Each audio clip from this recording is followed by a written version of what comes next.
오늘 제10회 육군력 포럼 첫 번째 세션을 시작하도록 하겠습니다. 제1세션에서는 최근 전후 분석을 통한 한반도 전쟁 양상 전망을 주제로 발표와 토론이 준비되어 있습니다. 지금부터 좌장이신 서울대 미래전 연구센터의 김상배 센터장님께서 진행하시겠습니다. 예, 부탁드립니다. 예, 안녕하세요. 예. 제1세션 시작하도록 하겠습니다. 예. 앞서 기조연설에서 마이클 오웬넌 교수께서 어떤 글로벌한 차원에서 전개되어지고 있는 두 개의 전쟁, 우크라이나와 이스라엘의 전쟁을 둘러싼 논의에 대한 소개 말씀을 주셨고요. 그 이슈들을 저희가 동아시아나 한반도 차원으로 들여와서 다시 되새기고 우리의 어떤 그 피부에 와닿는 실감된 논의로 발전시켜 나가는 것이 큰 과제라고 할 수 있겠는데 제1세션에서 다루고 있는 주제는 바로 그 주제입니다. 그래서 최근에 두 개의 전쟁에 주는 교훈을 바탕으로 해서 한반도에서의 전쟁의 양상을 전망하고 우리가 어떤 대비책을 가질 것이냐에 대한 논의를 펼치게 됩니다. 저희가 시간이 이렇게 여유가 있는 상황이 아니어서 조금 빨리 진행을 좀 해야 될 것 같습니다. 그래서 먼저 그 발표자 세 분, 토론자 세 분 소개를 먼저 드리고 시작할 텐데요. 첫 번째, 최근 전쟁의 양상이 한국에 주는 교훈을 주제로 국방연구원의 두진호 박사님께서 발표해 주시겠습니다.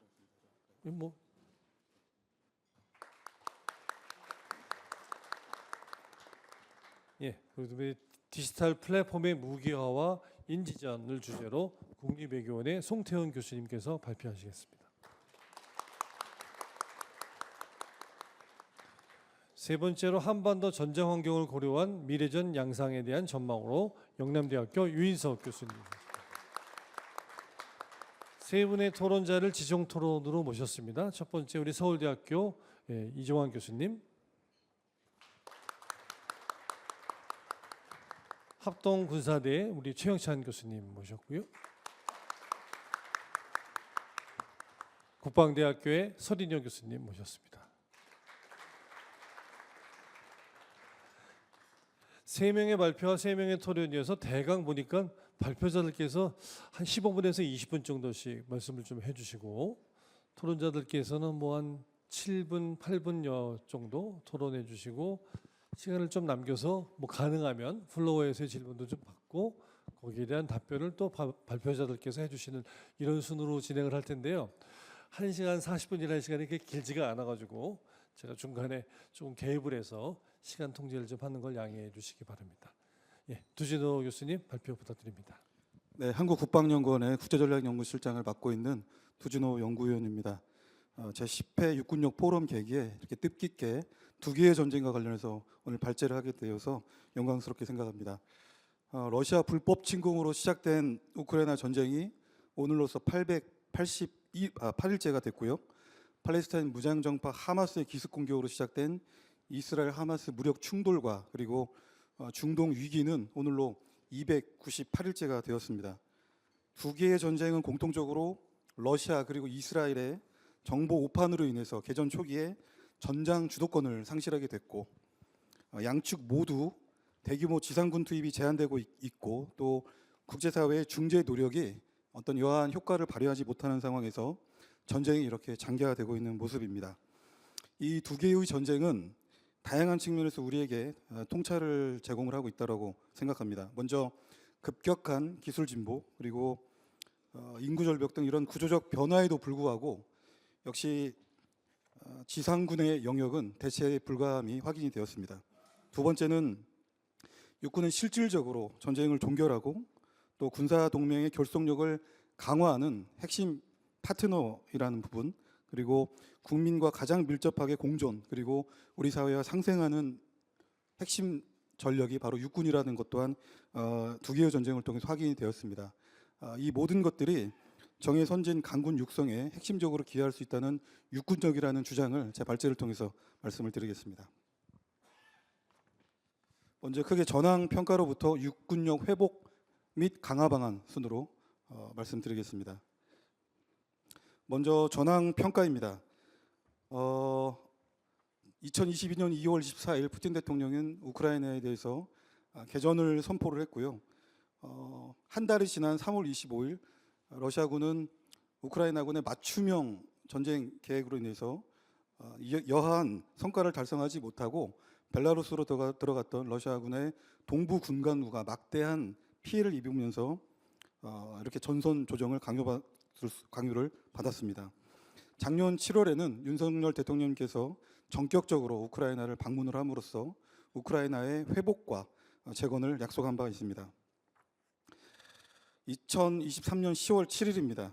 팔레스타인 무장정파가 이스라엘을 기습 침공함으로써 이제 미국 입장에서는 두 개의 전쟁, 그 이상의 전쟁을 고민하고 걱정해야 되는 그런 상황에 이르렀습니다. 지난 6월 달에는 첫 번째 우크라이나 전쟁의 평화 공식 정상회의가 스위스에서 개최가 되었고, 오는 11월에는 미국의 대통령 선거 결과에 따라서 가해자인 러시아까지 평화 공식 정상회의에 참석할 것으로 예상이 됩니다. 지난 6월 달에는 러시아, 북한이 이렇게 전격적으로 푸틴 대통령이 평양을 방문함으로써 이제 북한과 러시아 간의 관계가 퀀텀 점프를 하게 됨으로써 이런 관계가 북한의 전쟁 지속 능력을 확충할 것으로 이렇게 전망을 해봅니다. 먼저 전반적으로 우크라이나 전쟁의 전반적으로 살펴보면 러시아가 점령하고 있는 4개 지역을 중심으로 전선이 교차하게 되었고, 지상군 위주의 진지전과 드론전이 지속이 되고 있는 상황입니다. 러시아는 기존에 점령하고 있는 4개 주 외에도 우크라이나의 제2도시인 하르키우 일대까지 일부 전선을 확장을 했고, 이 지역에 대한 어떤 공격 작전을 위해서 북부 집단군을 별도로 편성을 한 그런 상태가 되겠고요. 동시에 도네츠크 좁은 정면의 주타격방에 전투력을 집중함으로써 우크라이나군의 전쟁 지속 능력을 소진하고 있는 그런 상황입니다. 반면 우크라이나는 정면 돌파가 현실적으로 어렵기 때문에 헤르손 동안 지역에서 소규모 도하 및 상륙 작전을 지속을 하고 있고, 특히 무인 체계를 활용해서 흑해함대를 공격함으로써 해상 교통로를 확보하고, 나아가서 우크라이나가 육상 국가로 전락하지 않도록 러시아군의 오데사 진출을 거부하고 있는 그런 상황이고요. 동시에 우크라이나는 전쟁이 장기화되면서 이제는 공격 작전 대신에, 대규모 반격 작전 대신에 전략적 방어 태세를 강화하고 있는 그런 모습입니다. 이스라엘 하마스 무력 충돌을 살펴보겠습니다.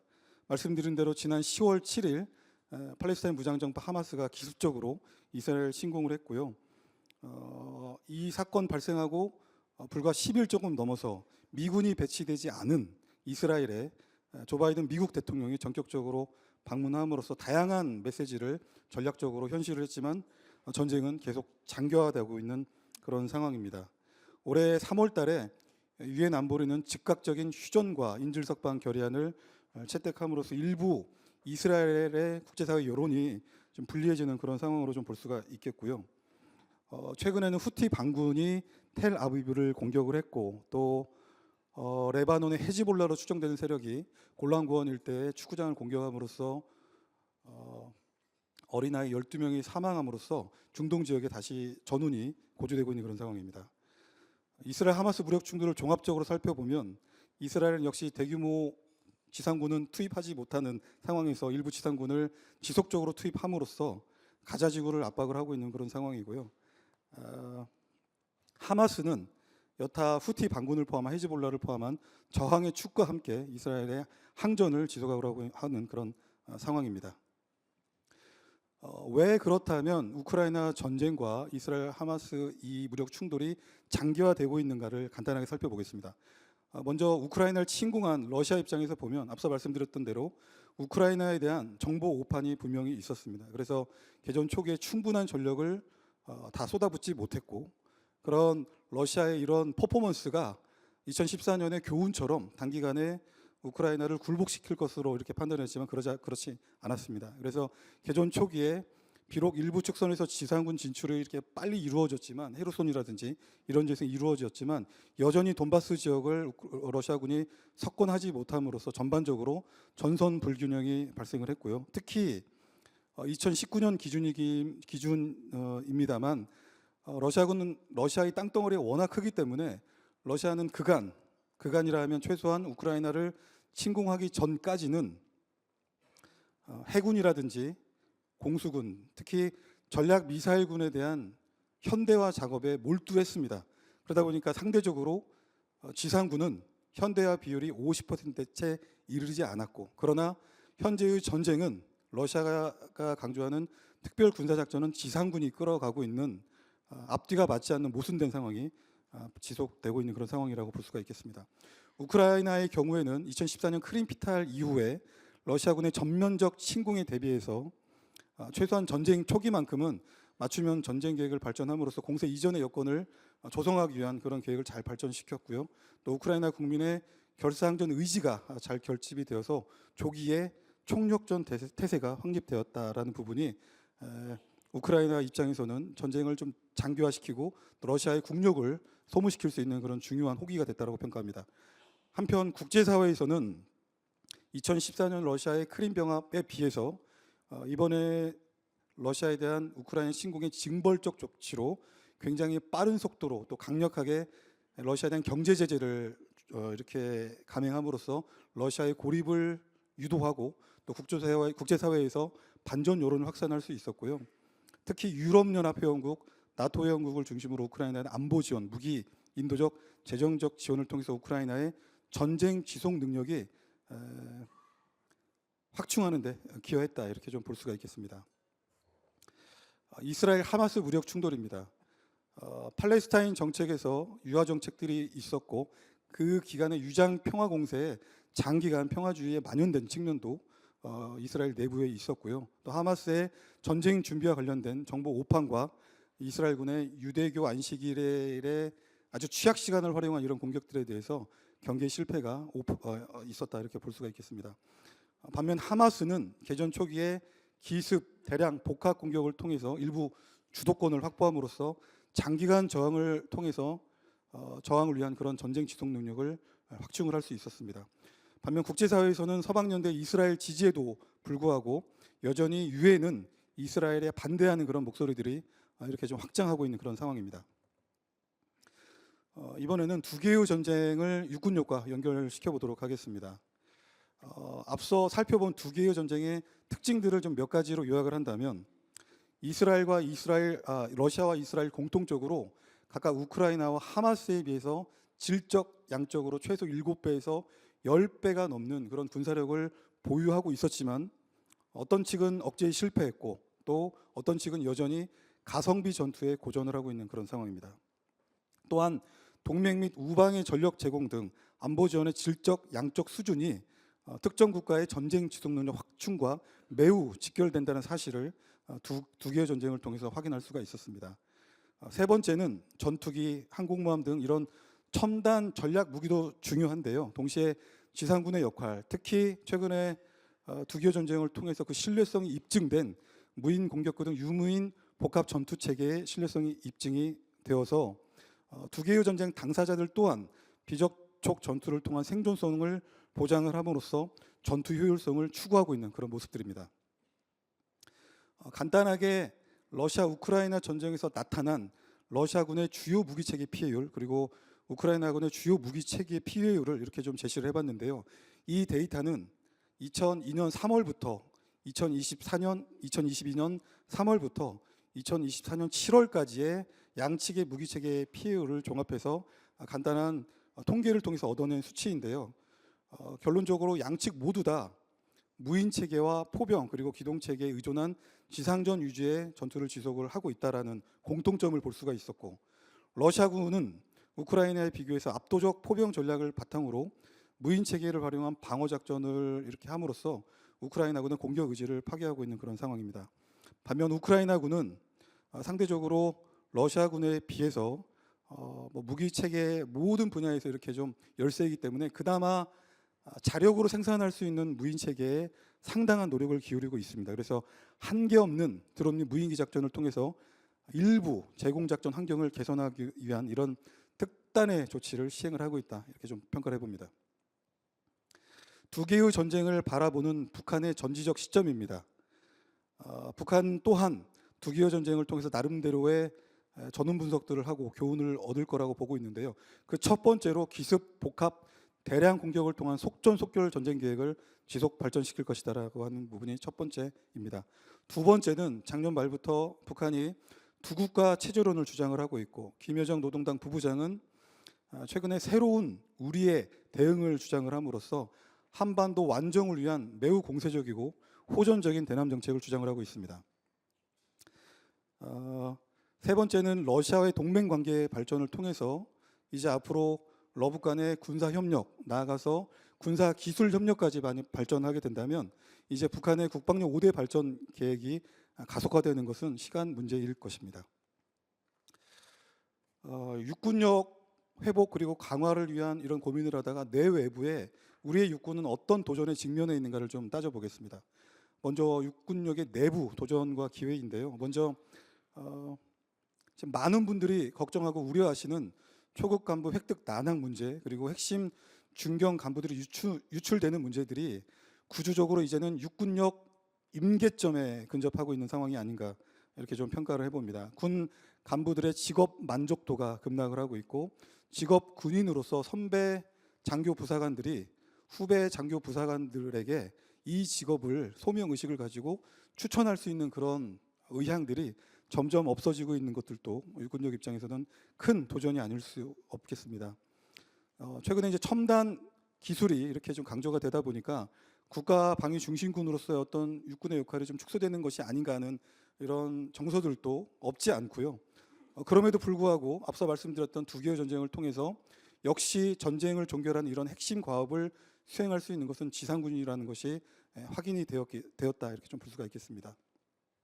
육군력 도전과 기회 외부 요인입니다. 앞서 말씀드렸던 북한은 이제 두 국가 체제론을 주장을 함으로써 지속적으로 공세적 대남 정책을 강화하고 있는데요. 특히 접적 지역 일대에서 방벽 설치, 최근 지뢰지대 보강과 전술도로 설치하는 모습들, 또 GP, GOP 시설 보강하는 이런 전반적으로 대비 태세를 강화하고 있고, 북러 동맹 관계를 통해서 전략적 이익을 확보를 해 나가고 있는 그런 상황입니다. 나아가서 아직 북중러가 군사협력으로 발전할 가능성은 현 단계에선 적어 보이나 여전히 중러가 초보적 수준의 연합 태세를 확립을 했기 때문에 이제 북한이 이 중러의 협력에 함께하는 것도 시간의 문제다, 이렇게 좀 보고 있습니다. 지금부터는 육군력 회복 그리고 강화 방안에서 짧게 정책 제안을 드리고자 합니다. 우리 육군의 목표는 국가 방위 중심군으로 전쟁을 억제하고 또 지상전에서 승리하고 국민 편익을 지원하고 정예 강군 육성을 한다는 이런 목표들은 여전히 이런 전통적 목표는 불변하다, 이렇게 보고 있습니다. 육군의 전략적 가치는 전쟁을 종결할 수 있는 능력을 갖추고 있고 군사 동맹의 결속력을 강화하는 핵심 파트너이자 우리 국민과 가장 가까운 곳에서 상생하고 공존하는 대체 불가한 군종으로서의 국방부가 추구하는 정예 선진 강군 육성에 핵심적으로 기여하고 있습니다. 또 국민의 기대는 갈수록 이제 국민의 눈높이와 기대는 높아지고 있는데요. 압도적인 대북 억제력을 갖추기를 바라고 다영역 대응 능력, 그리고 혁신, 중단 없는 혁신, 안전과 생명 존중, 투명성과 신뢰성, 공감 능력을 통해서 주권을 소호하고 영토를 보존하라고 하는 시대적 명령을 주고 있습니다. 육군력은 우리가 가지고 있는 육군력에 대한 유지와 또 그것을 혁신적으로 강화를 해야 되는 이런 다양한 요소들이 결합이 될 수 있다고 저는 보고 있는데요. 먼저 회복 탄력성 측면에서 각군 사관학교와 그리고 병과학교 등 이런 양성 및 보수 교육 과정에 있는 이런 자원들을 대상으로 인권 교육, 봉사 활동들을 지속적으로 확대함으로써 인성과 도덕성을 확립한 인재 양성에 관심을 가져야 되겠습니다. 제가 육군력 오기 전에 최근에 대대장반, 연대장반, 이 지금 용어가 지휘참모 과정으로 이렇게 좀 통일이 되어 있는 것으로 확인을 했는데요. 한 달 이렇게 교육을 받고 있고 부임 전, 특히 지휘관 같은 경우에 부임 전 인수인계는 한 10일 정도의 시간이 주어지는 걸로 알고 있는데 너무 적습니다. 우리 지휘관 요원들, 특히 지휘관 요원들이 생각할 수 있는, 그리고 사고할 수 있는 시간이 보장이 되고 그런 환경 속에서 많은 고민들을 통해서 지휘관을 나가서 그런 능력을 가지고 또 안전하게 부대를 지휘하고 또 군사력을 배가시킬 수 있도록 전투력을 배가시킬 수 있도록 이런 차원에서 중대령 지휘참모 과정에 좀 시간 획기적인 시간 이렇게 좀 늘릴 필요가 있다라고 지금 보고 있고요. 징계에 대한 부분을 우리 군과 일반 공무원 대상으로 비교 분석한 자료를 찾아봤더니 최근 5년간 국가공무원은 2.7에 3.1건, 군인은 15.2에서 29.2건 등 대략 징계 처분이 9배 이상의 많은 이런 추세를 보였습니다. 고민을 해볼 필요가 있습니다. 유독 왜 우리 군만 이렇게 보다 높은 수준의 도덕성을 요구했던 것은 아닌지, 혹은 어떤 사고를 예방하기 위한 단기적인 조치에서의 징계를 남용을 하지는 않은 징계권을 남용을 하지는 않았는지, 그럼으로써 우리 스스로 지휘권을 유축시키지는 않았는지, 전투력을 이렇게 유축시키지는 않았는지에 대한 아주 고민이 필요한 시기입니다. 저출생 인구 절벽에 대한 것은 이제 하도 많이 들어서 우리가 익숙한 그런 구조적인 도전인데요.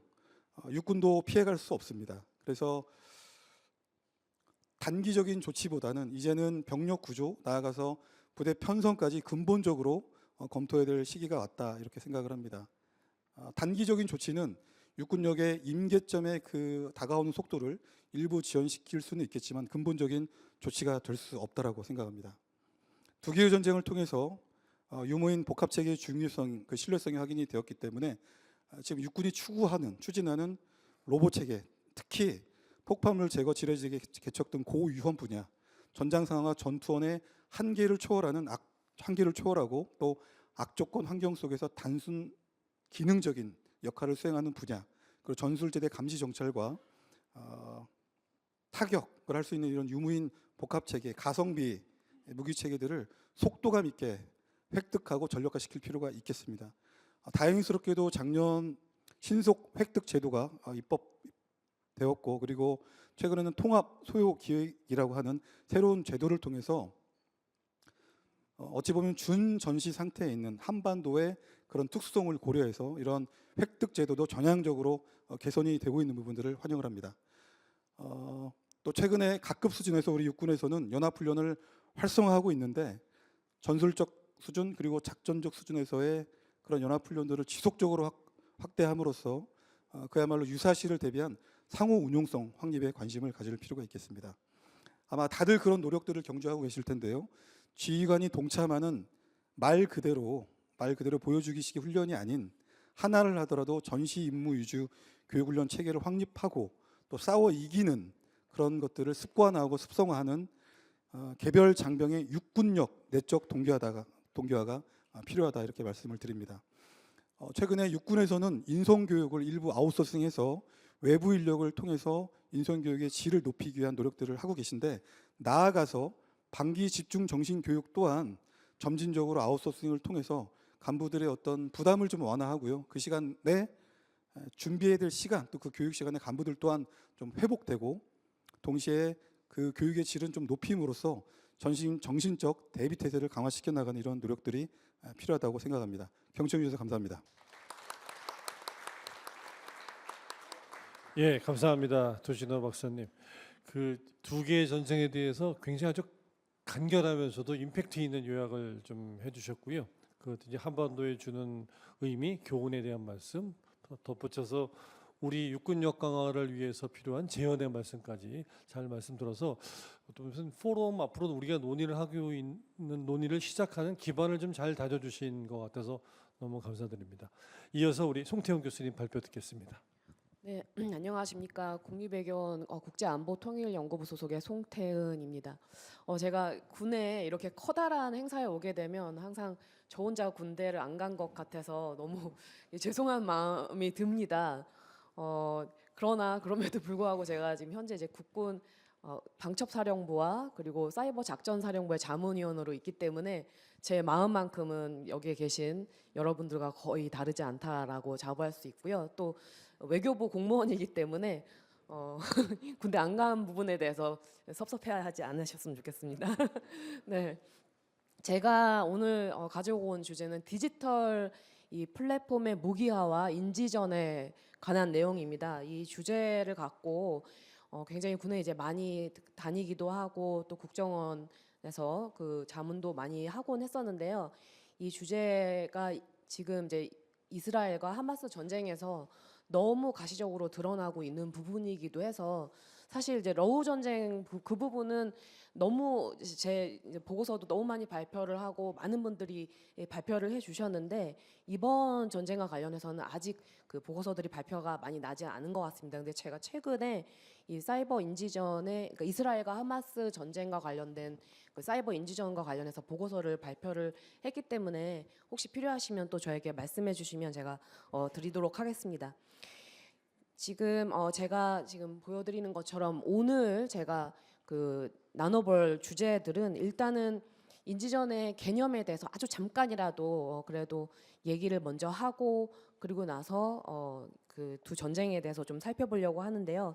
그리고 두 번째는 러우 전쟁과 이스라엘 전쟁에서 과연 디지털 플랫폼이 어떤 역할을 했었는가, 그렇게 무시무시했었던 것인가, 이 부분을 말씀을 드리고, 그리고 인지전은 그 성격 자체가 평시와 그리고 전시 사이에 구분이 거의 되지 않는 부분들이 있어서 저는 평시에 있어서의 인지전 그 부분도 굉장히 중요하게 다뤄져야 될 것 같아서 가지고 왔습니다. 우리가 보통 사이버 영향 공작이라는 표현으로 그 평시의 인지전들을 많이 표현을 하고 있고요. 그리고 이제 세 번째는 한국군의 과제인데 오늘 이제 여러 가지로 시간이 제약되어 있기 때문에 제가 아주 많은 부분들을 그 슬라이드에 담지는 못했습니다. 그런데 제 보고서에는 아주 자세하게 또 적혀 있어서 참고하시면 될 것 같습니다. 인지전의 개념은요, 이렇게 듣기만 해도 굉장히 마음이 혹하는 그런 내용입니다. 적국과 적국의 이제 개인이나 대중 그리고 지휘부의 그 인식과 생각하는 방식에 영향을 끼쳐서 그들이 우리의 국익에 봉사하는 그런 의사결정을 아무런 우리들의 강압이라든지 무력적인 위협 없이도 그들이 알아서 우리들에게 유리한 의사결정을 하게 되는 그런 공격을 우리가 하겠다라는 것이죠. 여기에서 가장 중요한 것은 아주 많은 분들이 이제 이 부분을 강조하지는 않고 있는데 여러분들이 이제 부모의 입장에서 자식에 대해서 인지전을 수행한다 이렇게 생각을 해보시면 이게 무슨 말인지 아실 거란 생각이 듭니다. 일단은 저는 인지전에 있어서 개념이 이러하기는 한데 가장 중요한 것은 내가 공격하고자 하는 그 대상에 대해서 내가 먼저 인지우세의 그 위치에 가 있는가, 이 부분이 굉장히 중요하다고 생각을 합니다. 왜냐하면 인지전을 엉뚱하게 수행하게 될 때 인지전을 당하는 방어자의 입장에서는 잘 알지도 못하면서 나를 공격하고 있네 이런 생각을 할 수가 있거든요. 그래서 내가 적보다 적에 대해서 더 많이 알고 있어야 한다라는 그 부분이 저는 굉장히 중요하다고 생각을 합니다. 인지전의 이 목적은 지금 보시는 것처럼 제가 굉장히 많은 것들을 나열을 했는데요. 이 부분 때문에 정말 인지전에 많은 분들이 관심을 갖고 있는 것 같습니다. 먼저 적 사회 전체를 분열시킬 수 있는 방법이기도 한데요. 사회 내에 무슨 이제 폭력이라든지 범죄라든지 사건, 사고 이런 것들이 끊임없이 발생하게 되는 상황인데 지금 우리 사회가 약간 이런 일들이 많이 일어나고 있어서 만약에 이게 공격에 의한 결과라면 굉장히 무시무시하다는 생각이 들고 있습니다. 마치 사회 전체가 우리나라가 지금 망하고 있나? 이런 생각이 들 정도의 공격들을 수행할 수가 있는 것이죠. 그리고 적군의 심리를 공격을 해서 그 군 내의 어떤 균열 이런 것들을 극대화시키고 연대감을 무너뜨리는 그런 역할도 할 수가 있습니다. 결과적으로는 혹은 궁극적으로는 적 지휘부의 어떤 의사 결정 과정 이런 것들을 와해시키고 교란시키고 무력화시키는 것이 이제 인지전의 가장 중요한 목적인 것이고요. 이 과정에서 뭐 외교 관계를 공격을 할 수도 있습니다. 동맹과의 그 관계들을 이간질시킬 수도 있는데 지금 여러분 아시다시피 그 수미 테리 그분의 뭐 CIA의 소속에 있었던 그분 관련해서 이제 여러 가지 잡음들이 그 이제 우리가 보도가 되고 있는데 이런 이슈들도 인지전의 하나의 수단이 될 수도 있습니다. 그리고 적의 인지 능력을 공격하는 부분인데요. 이 부분이 이제 사실은 그 기술적으로 가장 고도화된 수준에서 할 수 있는 그런 인지 공격이라고 저는 생각이 드는데요. 망상을 촉발한다든지, 뭐 인지 왜곡, 학습 장애, 기억력을 없앤다든지 이런 부분들도까지도 우리가 인지전의 그 대상이라고 볼 수가 있겠습니다.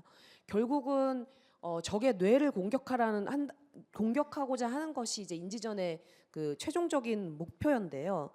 적이 의사결정을 하는 데 있어서 가장 중요하게 여기는 그 부분을 집요하게 공격을 하는 것이죠.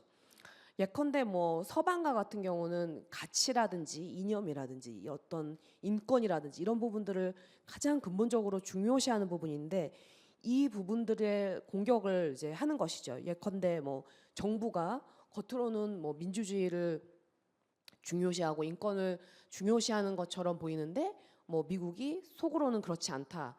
혹은 국민들을 기만하고 있다. 이런 식의 어떤 이간질을 끊임없이 할 수 있는 그런 부분들이 있습니다.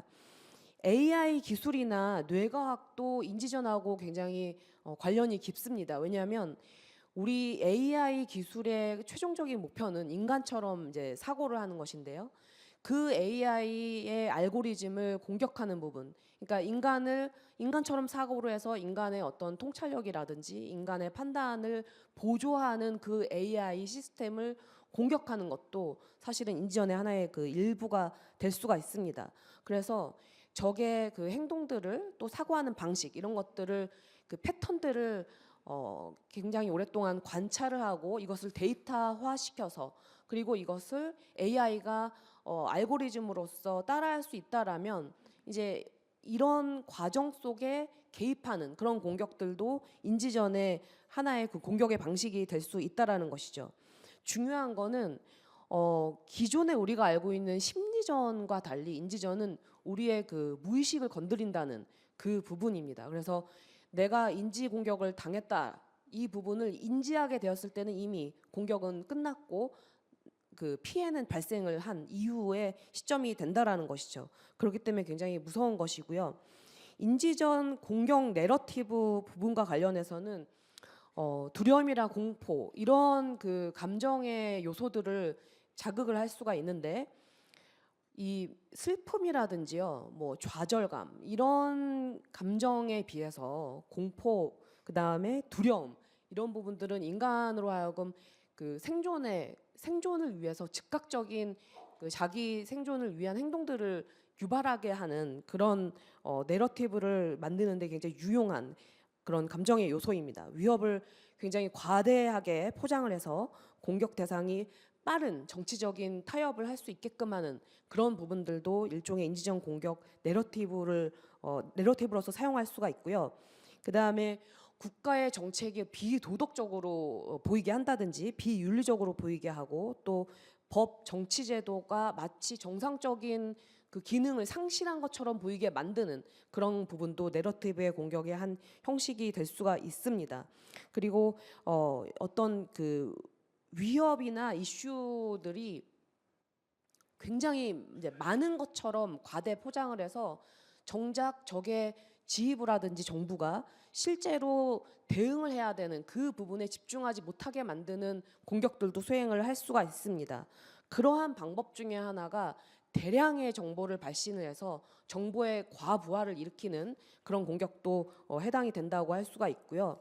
지금 제가 이제 굉장히 많은 뭐 그 인지전의 어떤 교란 효과 이 부분들을 가져왔는데 이제 여러분께서 좀 그 하나하나 구체적으로 좀 읽어 보시면서 숙지를 하시면 좋을 것 같고요. 제가 뭐 가끔 이제 농담 삼아서 하는 얘기이기도 하는데 그 친구나 가족이나 배우자에 대해서 이 모든 그 전술들을 한번 펼쳐 보시기 바랍니다. 왜냐하면 이거를 그냥 이렇게 읽기만 할 경우에는 무슨 말인지 별로 와닿지가 않습니다. 그래서 실제로 저는 남편에 대해서 이제 이 모든 효과들을 시험해 보고 있습니다. 인지전 잠깐만요. 자, 이 허위조작 정보가 왜 인지전 공격에 있어서 굉장히 중요한 그 우리가 굉장히 주의를 해서 봐야 되는 부분이 되냐면은 정보의 과부하를 일으키기 때문입니다. 여러분 저 같은 경우에도 그렇고 뭐 사이버를 공부하시는 분들은 해커들로부터 많은 이메일들을 받고 있습니다. 그런데 굉장히 머리가 아파요. 이게 허위 정보인지 혹은 내가 정말로 빨리 대응을 해야 되는 그런 중요한 어떤 이메일인지 헷갈리는 부분들이 많거든요. 정보 기관에 계신 분들이 보내는 그 이메일들이 이상하게 해커들이 보내는 이메일 내용들이랑 좀 비슷합니다. 그래서 저는 이제 이게 굉장히 스트레스가 되더라고요. 제가 이제 그 정보 요원 분들을 제가 직접 이제 실물인지 아니면 해커들인지 파악을 해야 되는 부담이 있기 때문에, 그런데 만약에 유사시에 이런 식의 가짜 정보들을 굉장히 대량으로 그 적의 지휘부에 발신을 한다라고 했을 경우에는 이것들이 굉장히 이제 지휘부가 정보 분별을 하는데 엉뚱한 시간들을 소비하게 되는 결과를 가지고 오게 되는 것이죠. 지금 이제 프랑스 파리에서 올림픽이 일어나고 있는데요. 여기 보시는 것처럼 과거에 파리에서 농민들이 시위를 벌인 적이 있습니다. 그런데 그 시위 장면들을 보고 있던 이제 뭐 중국이라든지 이제 프랑스에 대해서 적대적인 감정을 갖고 있는 국가군에서 이런 식의 가짜 딥페이크 영상이라든지 혹은 사진들을 많이 발신을 했거든요. 지금 보시면 거의 파리가 이게 뭐 쓰레기장인지 알 수가 없는 그런 모습을 하고 있습니다. 이런 식의 이제 공격들을 이 사이버상에서 허위 조작 정보를 통해서 이제 공격을 할 수 있는 것이고, 지금 보시는 것처럼 허위 조작 정보의 기만 효과는 제가 이 부분은 이제 굉장히 군에 가서 많이 발표도 하고 설명을 드렸는데, 읽어 보시면 지금 현재 여러분들이 접하실 수 있는 허위 조작 정보가 어떤 식의 그 심리 효과를 노리고 있는지 바로 파악이 가능하실 것 같습니다. AI 알고리즘에 대한 적대적인 공격도 인지전의 이제 수단이라는 부분을 제가 아까 말씀을 드렸는데요. 그 중에 하나가 적의 AI가 정상적인 그 알고리즘을 만들지 못하도록 기계학습의 엉뚱한 데이터들, 가짜 데이터들, 그리고 잘못된 데이터들을 심어 놓는 그런 데이터 포이저닝, 이런 공격들도 인지전의 하나의 수단이 될 수가 있습니다. 그래서 적이 결국은 AI를 통해서 의사결정을 하는 데 도움을 받지 못하도록 하는 그런 공격이 되는 것이죠. 혹은 AI 시스템 자체가 작동이 불가능하게 만드는 그런 사이버 공격도 인지전의 하나의 공격 수단이 될 수가 있습니다. 제가 이런 말씀들을 이제 많이 드리는 이유 중에 하나는 단순히 내러티브 공격만이 인지전 그 공격 수단이 아니라는 것이죠. 앞으로 인지전이 이제 고도화되게 되면 이런 AI에 대한 부분, 뇌과학에 대한 부분도 여러분들이 들여다 보셔야 될 것 같습니다. 사례라고 한다면 미션 임파서블 7 여러분 이렇게 보시게 되시면, 저는 이제 그 영화가 제가 생각하는 인지전이라고 이제 생각을 사실은 하고 있는데, 공항의 어떤 안면 인식 이런 시스템이 다 오작동을 일으킨다든지, 혹은 여러분 지금은 이제 이 딥페이크 지도들도 만드는 그런 시도들이 많이 있는데요. 이게 그 AI의 알고리즘을 훈련시키기 위해서 일부러 합성 데이터를 만들기도 하는 것이거든요. 실제 데이터들을 얻기가 힘들기 때문에. 근데 이게 만약에 공격의 수단으로서 이용이 된다면 적이 적진에서 그 군사 작전을 수행하는 데 굉장히 방해를, 가짜 데이터들을 계속 가짜 지도들을 보고 그 작전을 수행한다고 생각했을 때 이것도 어떤 인지전의 수단이 될 수가 있겠습니다. 아주 많은 공격들이 가능하고요. 제가 이제 이 부분을 가져오고 온 거는 이제 일종의 이런 겁니다. 이 앞으로 이제 웨어러블 기기 같은 것들을 이제 군인분들이 착용을 하게 되면서 이것들을 이제 AI가 분석을 해내고, 그래서 AI의 그 시스템을 발전시키는 데에도 이제 사용이 될 텐데, 제가 만약에 군이라고 했을 때 제가 차고 있는 어떤 웨어러블 기기를 오작동을 시키는 거예요. 그래서 제가 지금 몸이 지극히 정상적인데 제가 차고 있는 기기가 제가 지금 마치 죽기 직전의 상황인 것처럼 저를 속일 수도 있는 겁니다. 그런 그 메시지나 정보를 제가 확인을 하게 되면 제 몸 상태가 정말 그렇게 스트레스를 받아서 될 수도 있는 거거든요. 이런 식의 공격들도 인지전의 공격이 될 수 있다라는 부분을 말씀드릴 수가 있고요. 그리고 이제 심리전과의 차이가 무엇이냐? 사실은 저는 이제 러우 전쟁이나 이스라엘 하마스 전쟁에서 일어나고 있는 인지전을 인지전으로 불러야 되나라는 생각을 좀 갖고 있는 사람 중에 하나인데, 그럼에도 불구하고 지금 이제 현재의 심리전들을 다 인지전으로 부르고 있기 때문에 굳이 과거에 우리가 매스미디어 시대에서의 심리전과 지금의 심리전을 구분을 해 본다면 현재의 이제 인지전은 그 ICT 기술이라든지 소셜 미디어를 통해서 군이라든지 내가 특정적으로 심리작전을 수행하기로 한 타겟 오디언스를 넘어서는 국제 여론 전체를 향해서도 인지전을 펼칠 수가 있기 때문에 지금 굳이 이 인지전을 과거의 심리전으로서 부르지 않는 것 같습니다. 지금 그림에서 보시는 것처럼 왼쪽에 있는 그림이 저는 이제 제가 생각하고 있는 심리전인데 이렇게 그 소셜 미디어 수단을 통해서 군을 공격하지 않고 군인들이 혹은 군 지휘부가 저절로 우울증에 빠진다든지 자살을 자꾸 생각하게 된다든지 이런 식의 어떤 뇌나 감정 상태에 아주 불안한 그런 경험을 하게 되는 것을 내가 유도할 수 있다면 그 부분도 이제 인지전인데 이런 식의 공격으로 앞으로 더 은밀하게 인지전이 수행될 것이라고 저는 생각을 합니다. 조금 속도를 내주세요. 네, 이제 한 3, 4분 내로 제가 빨리 이제 마치려고 하는데요.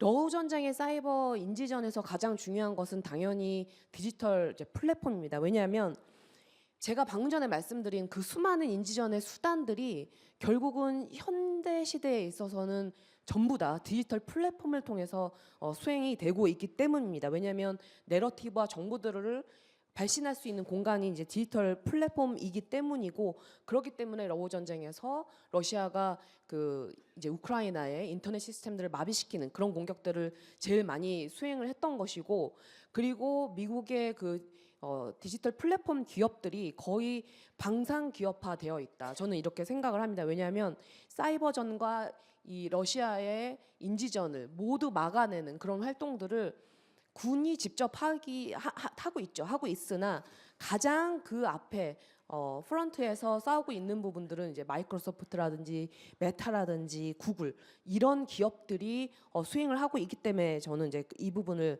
강조를 하고 있는 것이고 내러티브 대결과 관련된 부분은 이게 굉장히 재밌는 부분들인데 여러분 또 이렇게 자세히 읽어 보시면 되시고 현재의 이스라엘 하마스 전쟁에 있어서도 여러분 이스라엘이 굉장히 정보작전 그 체제가 잘 돼 있는 국가입니다. 그런데도 불구하고 국가가 전방위적으로 모든 부처를 동원을 해서 정보작전을 펼치고 있는데도 불구하고 하마스에게 인지전에 있어서 밀리고 있는 부분은 디지털 플랫폼 때문인 거예요. 틱톡과 그리고 텔레그램을 통해서 이 하마스가 수행하고 있는 저는 양적으로 규모의 차원에서 이스라엘의 정교한 어떤 그 정보 작전 메시지의 발신 부분보다 밀리고 있는 압도하고 있는 부분이거든요. 그래서 이 부분을 강조를 하고 있는 것이고 그 이면에는 AI 알고리즘에 의해서 악성봇이 자동적으로 이런 인지전을 수행하고 있는 부분도 저는 대단히 이제 강조를 하고 있습니다. 그리고 이스라엘과 하마스 전쟁의 이제 사이버 그 인지전 부분에 있어서 굉장히 뭐 인스타그램이라든지 이런 그 페이스북이라든지 X라든지 이 부분에 있어서 하마스발 내러티브와 정보가 이 규모적으로 양적으로 압도를 하고 있습니다. 이 부분 때문에 이스라엘의 그 정부 주도의 인지전이 그 힘을 발휘하지 못하고 있다. 이 부분을 제가 말씀을 드리는 것이고 과연 우리가 어디서부터 어디까지를 인지전으로 볼 것인가? 군사 외교와 군의 정보 작전 이 모두를 다 포괄할 것인가? 이 부분은 군이 좀 고민을 해야 될 것 같습니다. 저는 인지전을 넓게 잡으면 잡을수록 군이 인지전을 우리가 도대체 어떻게 그 수행해야 된다는 말인가 이 고민에 자꾸 빠지게 될 거라고 저는 생각을 하거든요. 그래서 좁게 봐야 더 구체적인 그 계획들을 세울 수 있다라는 말씀을 드릴 수 있을 것 같고요. 제가 이제 한 1, 2분 내로 마무리를 하자면 아직 인지전 개념은 정립 중에 있습니다. 정립 중에 있기 때문에 이 부분이 그 고도화되는 이 시점에 있어서 이제 많은 혼란들이 야기가 되고 있는데요. 뭐 뉴로 프로파일링이라든지 예를 들면 중국이 전 세계 200만 명에 대한 그 뇌의 프로필을 지금 그 데이터베이스화하고 있다라는 거거든요. 당연히 군 수뇌부에 대한 어떤 데이터 프로파일링이 아닐까 싶습니다. 이 얘기는 개인 맞춤형 공격을 하겠다라는 얘기이기도 합니다.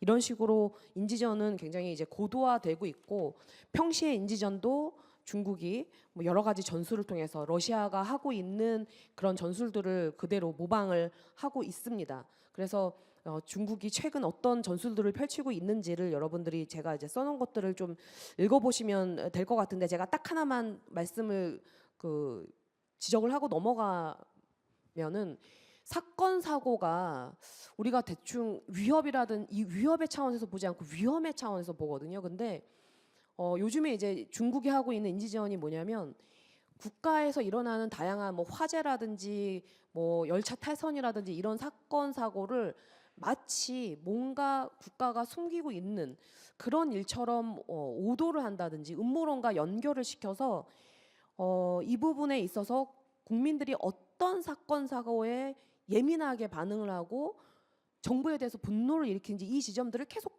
중국이 탐색하고 있는 그 작업이 지금 이루어지고 있습니다. 그래서 이 부분들을 군에서도 저는 좀 주의 깊게 봐야 된다라는 생각이 들고요. 인지작전의 세 개의 차원은 제가 아까 말씀드린 것처럼 뭐 내러티브의 차원이 있고 또 뇌과학적인 차원이 있고 앞으로는 AI에 대한 공격에 대한 부분이 있다는 것, 이 세 부분이 있다라는 것을 염두에 두면서 앞으로 인지작전이 가능하려면 다음 조건이 충족되어야 된다고 생각을 합니다. 먼저 무엇을 인지 공격으로 우리가 정의를 할 것인지, 그리고 어떤 것을 공격 작전으로 인지 공격 작전으로 볼 것이고 또 어떤 부분을 인지 방어 작전으로 우리가 개념을 정립할 것인가, 이런 부분들을 이제 개념화를 해야 된다고 생각이 들고요.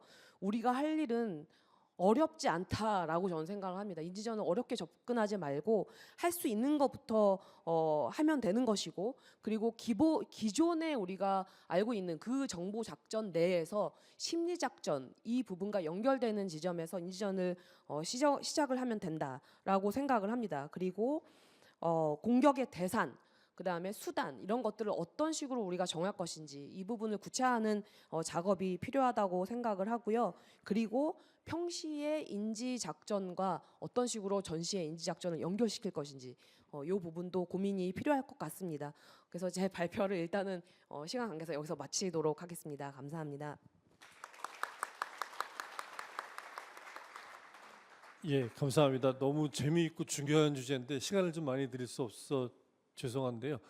아마 뭐 최근에 어떤 정치적인 상황 때문에 우리가 꺼내놓고 얘기할 수 없었던 부분들도 있는 주제인데, 최근에 두 개의 전쟁이 벌어지고 있는 양상을 보면 그야말로 이제 미래 전쟁의 한 양식이 돼가고 있는 거잖아요. 이게 싸우는 양식이기 때문에 우리가 국가 안보를 생각한다면 적극적인 준비를 하지 않을 수 없다. 이 인지전이라고 하는 것도 준비를 하지 않으면 막상 닥쳤을 때 제대로 대응할 수 없는 이런 부분이어서 그런 부분들에 대한 것을 좀 더 우리가 본격적으로 연구하고 또 현장에 적용하고 이런 노력이 필요하지 않나라는 생각을 해봅니다. 예, 이어서 유인석 교수님.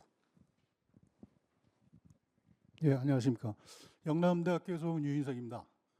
저는 이번 3월달에 전역을 해가지고 얼마 티가 아직 벗어지지가 않아서 오늘 여기 자리에 계신 김관진 전 장관님을 포함해서 정말 각 분야의 군 전문가 분들 앞에서 제가 발표를 하게 되니까 굉장히 긴장이 됩니다. 더군다나 이 세부 주제들 관련돼서는 정말 타의 추종을 불허하는 전문가들이기 때문에 저도 좀 조심스러운데, 저에게 이 주제를 맡긴 이유가 뭘까 좀 생각을 해봤는데, 저는 좀 브로드하게 미래전, 특히 이제 대상이 이제 북한이지 않습니까? 그리고 먼 미래도 아니고 좀 가까운 미래에 우리에게 닥칠 수 있는 위협, 실질적인 것이 무엇일까? 그리고 그것이 계속 나오고 있는 문제인데 기술과 전술, 인간 요소 뭐 여러 가지들이 복합적으로 지금 전개되기 때문에 이게 어떻게 단순 균형이 아니라 아까 김상배 교수님도 말씀하셨지만 복합 넥서스라는 게 각 기능에서의 넥서스가 있고 그게 또 다 통합돼서의 넥서스가 있습니다. 그래서 굉장히 중요한 이슈고, 또 육본이나 서울대에서 이 주제를 굉장히 잘 포착하신 것 같습니다. 그래서 중간에 중간 발표를 한번 할 때 육군본부 실무자들하고도 간단히 얘기를 해봤는데 굉장히 이 분야에 대해서 해박하고 아주 육군력이 아주 굉장히 강하다 이런 느낌을 받았습니다. 저는 좀 간단하게 하십니다. 자, 여기 저 미래전 모습 이렇게 쭉 보시면 여러 가지가 있습니다. 이 중에 이제 제가 핵전을 빼놨습니다. 그리고 그 AWS는 물음표를 쳤습니다. 이건 이제 멀고 가까운 걸 좀 따져봤는데 지금 오늘 주제 중에서 핵 문제가 별로 안 나올 것 같습니다. 근데 북한의 가장 큰 위협은 지금 핵으로 보고 있고요. 근데 북한이 어떻게 핵을 사용할 것인가에 대해서도 제일 큰 관심이죠. 근데 그동안 조금 그동안의 좀 추세는 뭐였냐면 그 억제에 너무 치중하다 보니까 그 억제력을 어떻게 구축할 것이냐, 억제 실패했을 때는 어떻게 할 것이냐가 별로 관심이 좀 적었습니다. 예를 들자면 북한이 이제 핵을 대량으로 사용하든지 아니면 사용하지 못한다 이런 양극단의 어떤 이분법적인 논리가 있다 보니까 중간에 굉장히 그 델리케이트한 그 시츄에이션에 대해서 별로 고려를 안 해본 것 같거든요. 그래서 그런 문제를 나중에 이제 핵 문제가 결국은 비핵 전략과 무기하고 또 AI 인공지능 이런 거하고 결부가 됩니다. 그러면 이제 이것은 북한도 문제지만 우리가 대응 전략에서도 같이 들어가야 될 문제이기 때문에 이런 걸 한번 논의를 촉발을 시킨 차원에서 한번 문제 제기를 해보겠습니다. 그 조금 이제 간단하게 뭐 미래전 쭉 보면은 먼 거가 아니더라도 지금 차순효 박사님이 쓰신 논문 중에 제가 잠깐 요약을 한 것입니다. 그래서 이게 지능화 이게 어떻게 보면 정보화에서 진화 단계로 굉장히 획기적인 전환인데요. 이게 굉장히 그 중요한 문제입니다. 근데 여기서 결국은 뭐 인간과 기계의 싸움이 아니라 인간과 기계가 같이 복합되는 체계로의 전쟁 스타일. 글로 갈 때 어떻게 해야 되는지 이게 이제 북한이 이제 주 대상이 되겠죠. 멀리 보면 뭐 분명히 뭐 주변국하고도 관련이 되겠지만 당장은 북한이 중요하니까 그럼 북한은 어느 정도지? 이런 거 상당히 중요한 문제라고 저는 생각합니다. 그래서 이제 여기에 아까 오일런 박사님도 이런 쪽에 관심이 많으셔가지고 늘 얘기하시지만 그분이 말씀하신 게 상당히 인상이 깊습니다. 우리가 과거에 뭐 굉장히 획기적으로 발전할 것 같았는데 따라가지 못했다. 그다음에 옛날 구식인데 지금도 쓴다. 이런 현상들이 계속 벌어지고 있거든요. 근데 이제 여기서 설혜 박사님이 제기해 놓으신 것 중에 공통적으로 적용되는 네 가지 요 기술 분야들은 우리가 뭐 중점적으로 봐야 될 분야라고 생각합니다. 자, 요거는 이제 김상배 교수님께서 이제 복합, 지정학 이렇게 하면서 그 자율무기 체제가 어떻게 미래전에 영향을 미치는 상당히 중요한 문제죠. 우리 전통적으로 뭐 클라우제비치 때의 그런 관념으로 정치 군사 관계를 보는 것이 완전히 주체, 객체, 행위자 전부 다 바뀔 수 있거든요. 그래서 굉장히 중요한 문제입니다. 그래서 이제 이걸 잘 정리를 해주셔가지고 제가 이거 뭐 학생들한테 교육도 하면서 제가 이제 직접적으로 여기 간단한 예가 지휘 통제 문제입니다. 미군 교리에 나와 있는 지휘 통제를 가리키다 보니까 AI 문제가 나왔습니다. AI 참모는 나오는데 AI 지휘관은 어떻게 하지? 이제 이게 중요한 문제가 됩니다. 그래서 나중에 이제 여러 가지 핵 문제도 들어가고 다 중요한 이슈가 되죠. 이거는 이제 아인슈타인이 뭐 얘기했던 건데요. 이게 그 3차 대전은 뭐 핵전이 될지 뭐가 될지 모르겠는데 그 이유는 다시 구식으로 돌아간다는 이런 경고였죠. 이건 다 보셨을 겁니다. 왼쪽에 있는 거는 그 헤즈볼라가 이스라엘의 아이언돔을 그 정밀 유도무기로 파괴하는 게 영상이 잡힌 게 공개가 된 게 있습니다. 우리는 뭐 상식적으로 헤즈볼라가 그 정도 될까 그랬는데 역으로 그렇게 돼 있고요. 오른쪽 거는 이거 중세 때 이 투척기입니다. 그래서 그 이스라엘 지역 하마스 지역에 그 헤즈볼라 지역에 있는 그 덤프를 이거 제거하기 위해서 그게 아마 무슨 뭐 국제법적으로 저걸 뭐 잘못 제거하면 문제가 된다고 그래서 이런 방안을 착안을 했다고 합니다. 근데 이것뿐만 아니라 이스라엘에서는 지금 뭐 GPS나 기타 첨단 장비가 작동 안 할 때를 대비한 그런 훈련과 그 교육 체계도 갖추고 있다고 합니다. 이건 다 아시겠지만 B-52 전략 폭격기입니다. 이게 제가 그 노스다코타의 마이너 기지에 요게 있고 그다음에 미사일 사일로가 있는데 요게 60년이 넘었습니다. 이게. 근데 이게 타 보니까 완전 기계식입니다. 전부 다. 그래서 다시 이거 언제까지 타냐 그랬더니 3대가 조종사를 했는데 앞으로 40년, 100년간 운영합니다. 이게 기술이 없어서 그런 게 아니라 이게 효용성이 있기 때문에 그렇습니다. 자, 이건 뭐냐면은 사일로 내부에 제가 들어갔었는데 이 플로피 디스켓입니다. 이게. 요거 70년대 사일로입니다. 그렇다 보니까 그 당시에 쓰던 그 핵 지휘 통제 체계에 쓰던 플로피 디스켓 8인치 디스켓을 그때까지 쓰고 있었습니다. 이거 말이 되냐 그러니까 이 사람들이 하는 게 좋은 게 하나 있다는데 사이버 공격에 전혀 취약하지가 않다. 그런 얘기를 이제 우스갯소리를 했는데 19년도에 이걸 다 교체했습니다. 디지털로. 무슨 얘기냐면 우리가 과거에 있던, 제가 나중에 뭐 디지로고 얘기하겠지만 그게 뭐 구시기를 재래식이라고 해서 버릴 게 아니거든요. 하마스나 우크라이나에서 계속 튀어나오고 있는 게 그 역으로 이렇게 이용하는 것들이 굉장히 중요한 영역이라는 것을 한번 이제 말씀을 드립니다. 이거는 이제 제가 미군 미 합참에 가가지고 훈련 처장님하고 이제 대담을 하면서 얘기한 건데 궁금해서 한번 물어봤습니다. 여기 이게 첨단화되고 하고 있는데 정전되거나 지휘통제 마비되면 어떻게 합니까? 그랬더니 그런 거 훈련 해봤습니까? 그러니까 해봤답니다. 그래서 그래서 궁금해가지고 어떻게 됐습니까? 그러니까 그 다음부터 안 한답니다. 왜 안 하냐 그러니까 뭐 농담적으로 해봤자 아무 소용이 없다는 얘기를 했습니다. 뭐 잘 모르겠습니다. 실제로 어떻게 하고 있는지 안 하는지는 잘 모르겠는데 이게 이제 앞으로 전장 상황에서 어떤 균형점이 문제가 아니고 어느 한쪽으로 기술이나 첨단 기술 쪽으로 이렇게 의존을 너무 많이 하게 되거나 쏠리게 될 경우에 나타날 수 있는 부작용이 이게 이제 반증을 하는 거죠.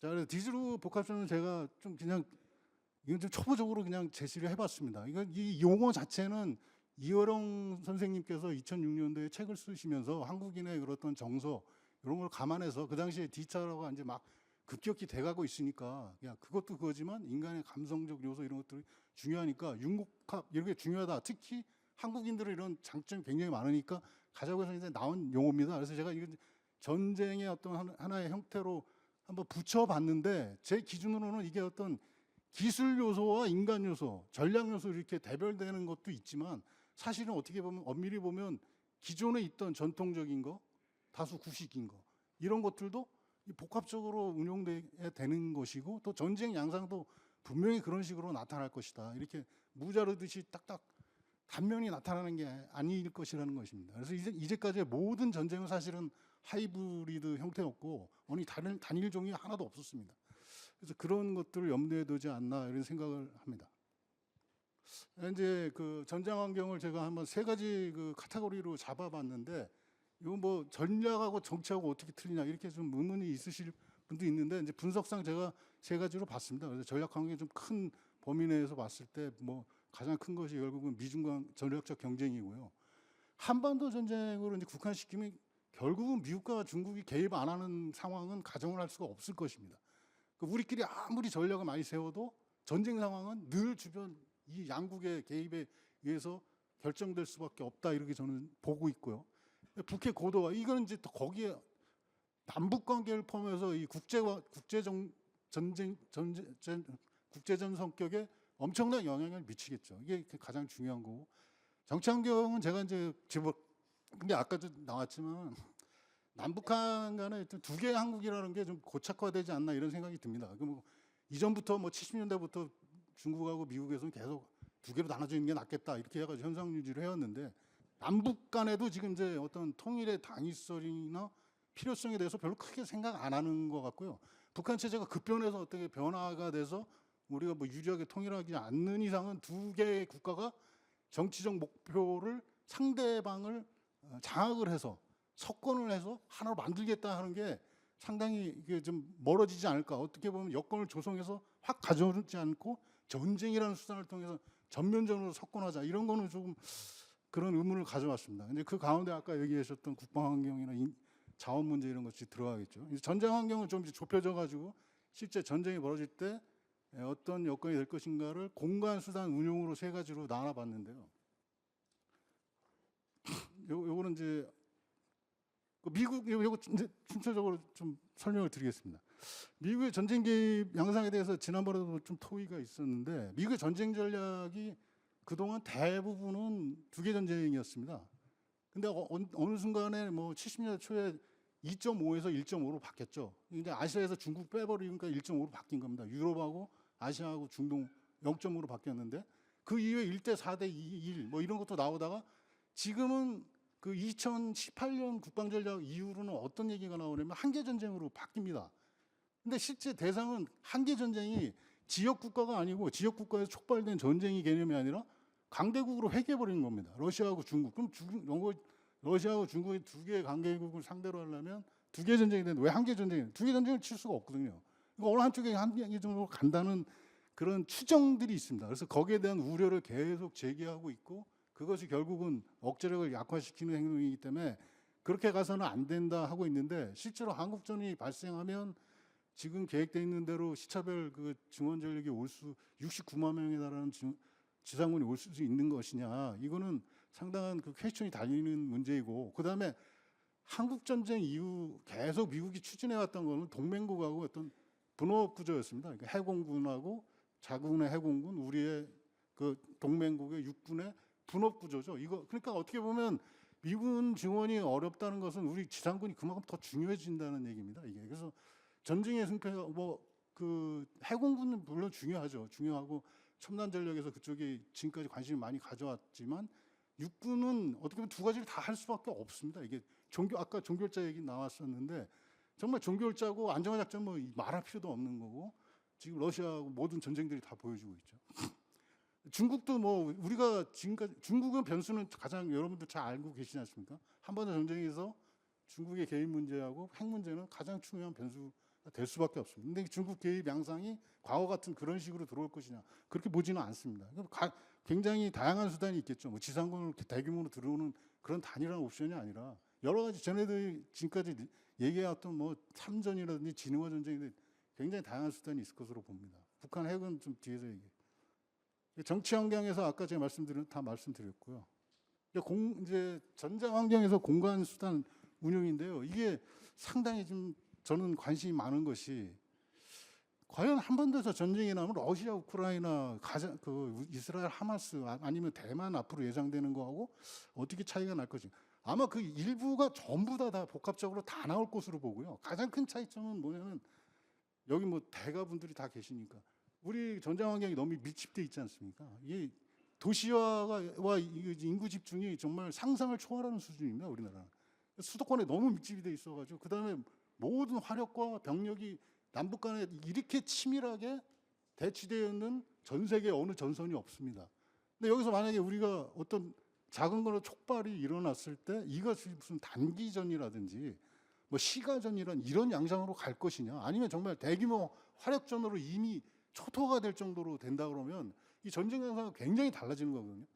근데 우리는 그렇게 안 하겠죠, 분명히. 우리는 그렇게 안 하려고 할 거고 빨리 끝내려고 하겠지만 북한은 그럼 뭐 그런 식으로 다짜고짜 할 것이냐, 이것도 상당히 좀 중요한 문제 제기를 저는 드리는 겁니다. 그러니까 과거와 같이 여기 왜 우크라이나가 이 장기전화 되는가 이런 원인 분석 굉장히 중요하다고 생각합니다. 그러면 한국은 과연 앞으로 그 전쟁이 발생하면 단기 국지전으로 끝날 거냐, 아니면 확전돼가 정말 뭐 부산까지 내려가고 뭐 핵도 쓰고 이렇게 할 거냐, 이건 좀 정확하게 예측하기는 어렵지만 다양한 변수들이 있을 거라고 보거든요. 그런 논의들을 이렇게 제껴두고 우리가 편한 방식으로 생각해서는 안 된다고 저는 생각합니다. 그 다음에 이제 중요한 것이 이제 다른 영역들이죠. 공간의 물리적 공간도 뭐 여전히 중요하지만 거기에 포함해서 사이버, 우주, 인지, 뭐 AI 이런 것까지 다 결부되면 더욱 복잡한 형태가 될 거라고 봅니다. 수단 이제 뭐 이건 무기 체계나 이런 건데 역시 핵을 빼놓고 얘기할 수가 없습니다. 이건 핵은 북한이 안 쓰려고 만들었다고 보진 않습니다. 지금까지 북한의 핵 개발과 전략에 대해서 예측했던 많은 예측들이 상당히 틀렸던 게 뭐냐면 그들의 핵 개발 수준을 가지고 평가를 했습니다. 이게 이제 뭐 나란 교수 같은 지금 이제 차관 보지만 그 사람은 대표적으로 이제 계속 그걸 차용해 가지고 쓰다 보니까 어떤 형태, 비확산, 뭐 대칭, 뭐 확산, 뭐 확증 보복 뭐 이렇게 촉매 이렇게 했거든요. 근데 그런 단일한 카테고리에 들어가기가 어렵다고 보는 사람들도 많이 있습니다. 혼종으로 보는 것도 있는데 제 생각에는 북한의 핵을 개발할 때는 이걸 어느 억제형이다, 뭐다, 강압력이다 이렇게 하나로 국한시켜서 보기 어렵다고 생각합니다. 왜냐하면 핵이 자기들이 말하는 것처럼 어떤 보검이기 때문에 이거는 정말 다용도로 쓸 수밖에 없는 거고, 지금 기술이 발전하면서 핵이 제한적으로 사용될 때 어떤 부수 피해라든지 오염 이런 것을 굉장히 줄이면서 아까 인지전에도 영향을 미치는 건데 그 상대에 대한 어떤 강압 효과를 거기서 내는 거죠. 그러니까 내가 이 무기를 요만큼 썼는데 데몬스트레이션으로 쓰는데 이게 나의 의지 결의를 보여주면서 내가 제한하는 것도 동시에 벌어져 헷갈리게 만드는 겁니다. 그래서 이제 소련이 대표적으로 러시아가 하고 있는 방법인데 북한은 아마 그거보다 더 교묘하게 아마 이 구상을 하고 있을 거라고 저는 생각을 합니다. 그래서 이거는 조금 의견의 소지가 여러분들 뭐 군사전략과 여기 계신 분도 계시지만 제 나름대로는 이 문제를 제기한 것이, 그러니까 통상 북한은 공세적이고 우리는 수세적이다 이렇게 봤는데 사실은 뭐 70년대 이후 중반 이후로는 우리도 상당히 공세적으로 갔었습니다. 겉으로 봤을 때 한미 연합 체제로 있다 보니까 우리가 자체 그런 것들이 좀 희미하게 보였을 뿐이지 북한에서 절대 우리가 수세가 아닙니다. 그런데 이제 문제는 양쪽 다 공세로 가면 상당히 충돌 위기가 높아진다고 보는 겁니다. 전쟁 시나리오는 뭐 다 말씀을 안 드리겠습니다. 이게 어떤 촉발된 요인이 매우 다양하게 나타날 수 있기 때문에 분명한 거는 지금 두 개 전쟁에서 교훈도 교훈이지만 다음 전쟁은 대만이나 한반도가 상당히 가능성이 높고 그렇게 됐을 때 제가 여기서 제시했던 디지털과 아날로그적인 것이 막 중첩돼 가지고 나타나는 양상들이 좀 뚜렷해지지 않을까 이런 생각을 합니다. 그 시간이 좀 제한돼 가지고 저는 요 뒷부분은 그냥 생략하겠습니다.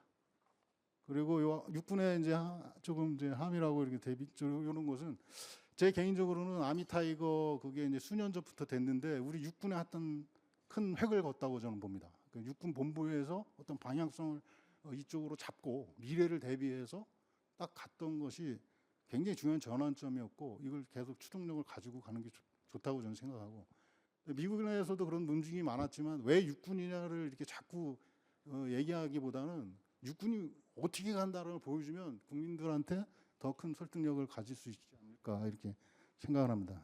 이상 저는 마치겠습니다.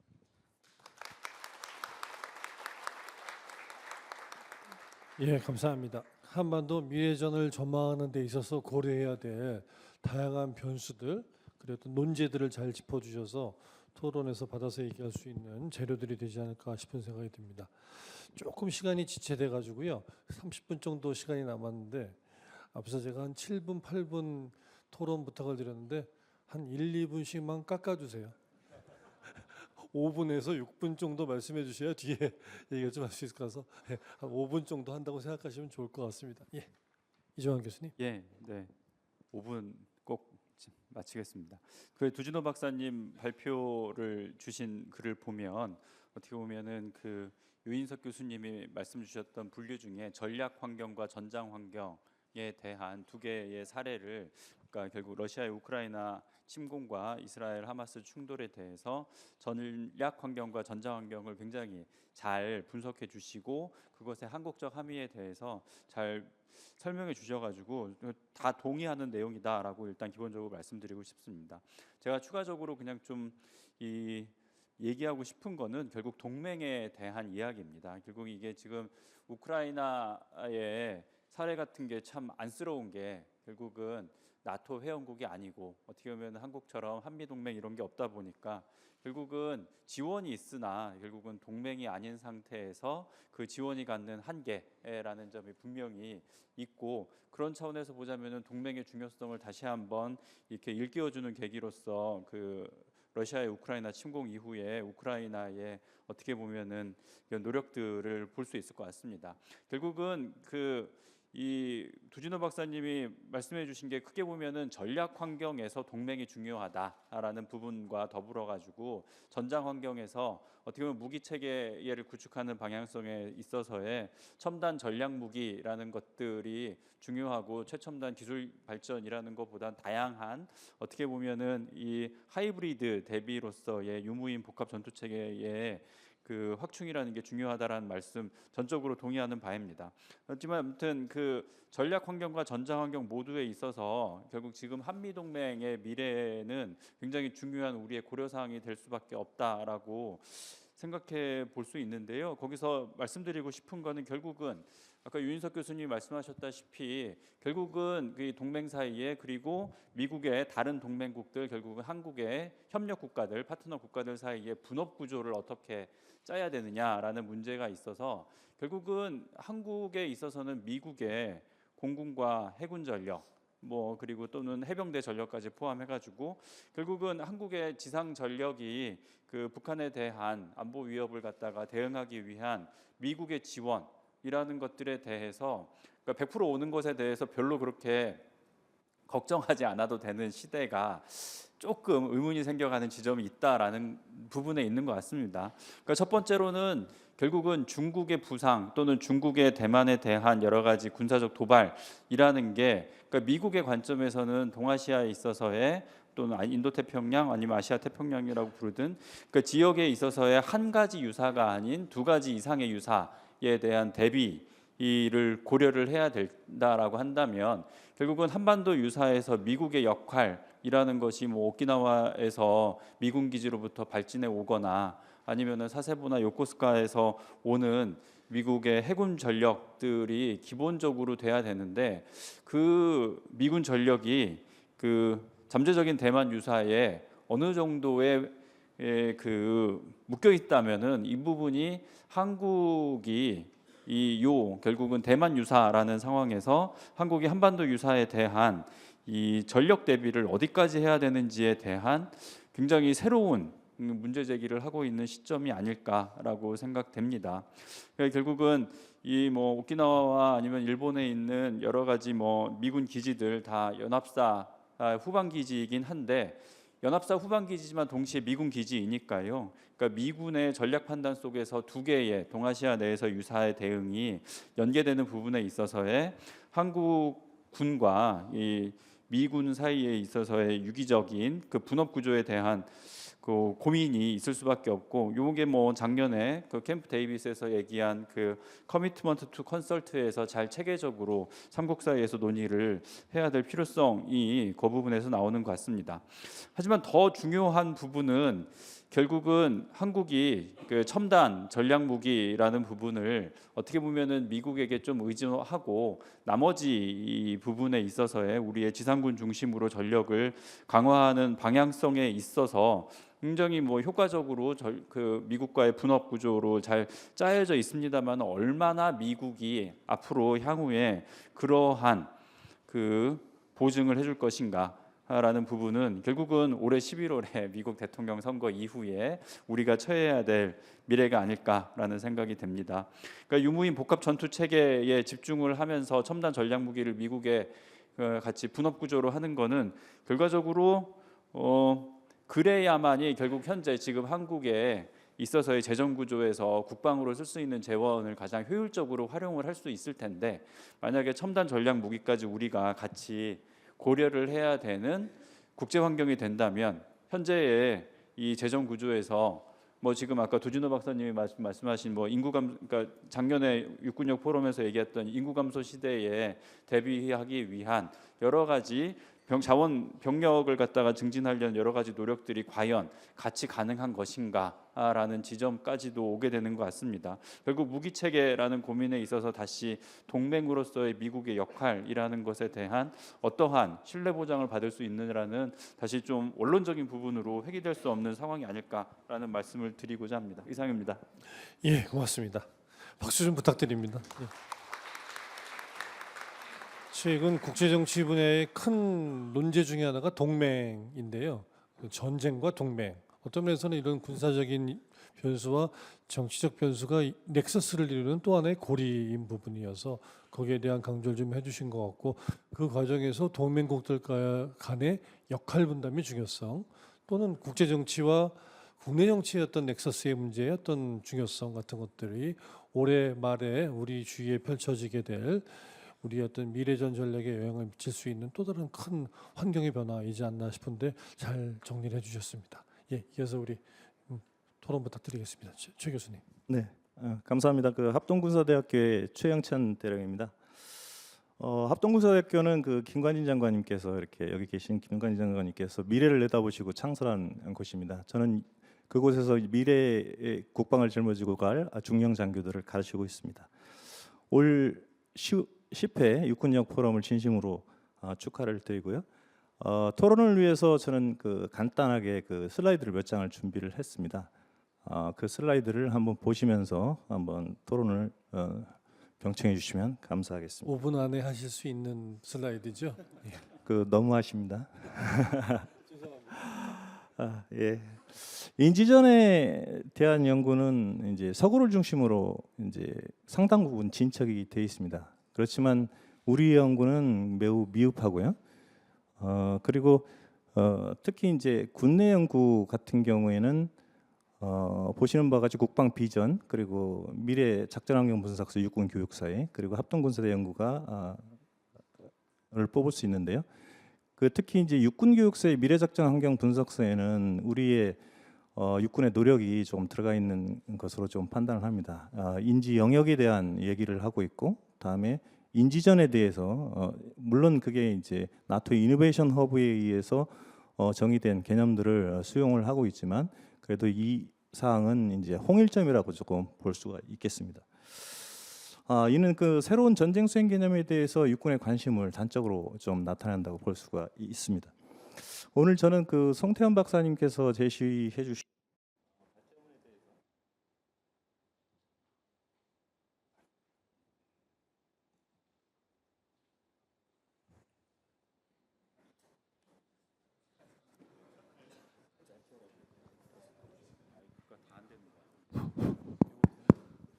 그만하시라는 얘기인 것 같은데.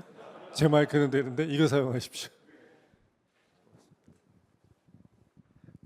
빨리 끝내라는 얘기 같습니다. 저는 송태현 박사님에 대한 발제문에도 전반적으로 동의를 합니다. 하지만 좀 한번 생각해 봐야 될 문제 세 가지에 대해서 조금 말씀을 좀 드리고 싶은데요.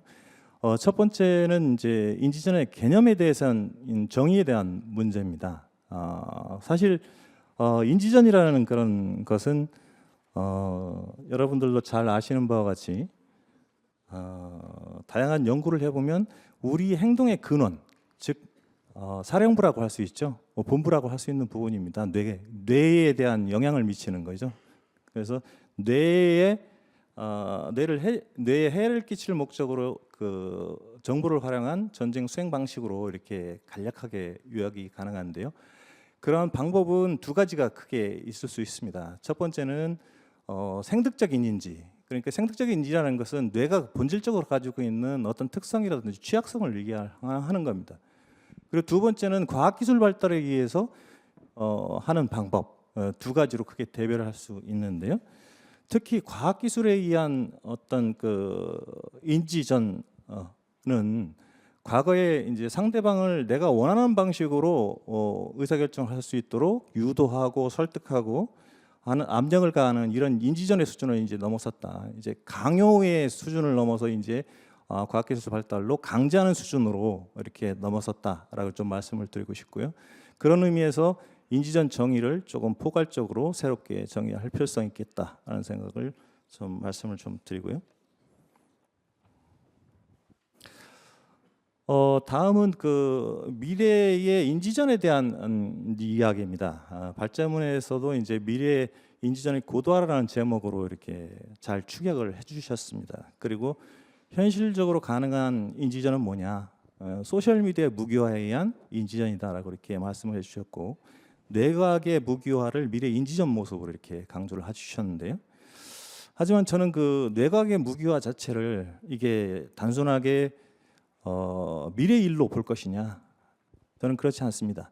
그 현재의 모습이다. 이거는 이미 뇌과학의 그 무기화 자체는 미 국립과학재단과 그리고 상무국 그리고 미 국방부가 권장위에서 이제 공식화된 NBIC 기술, 그러니까 뉴로 그리고 생명공학 그리고 IT 그리고 인지과학기술이 융합된 기술을 통해서 이미 현실화됐다라는 것을 좀 말씀을 좀 드리고 싶고요.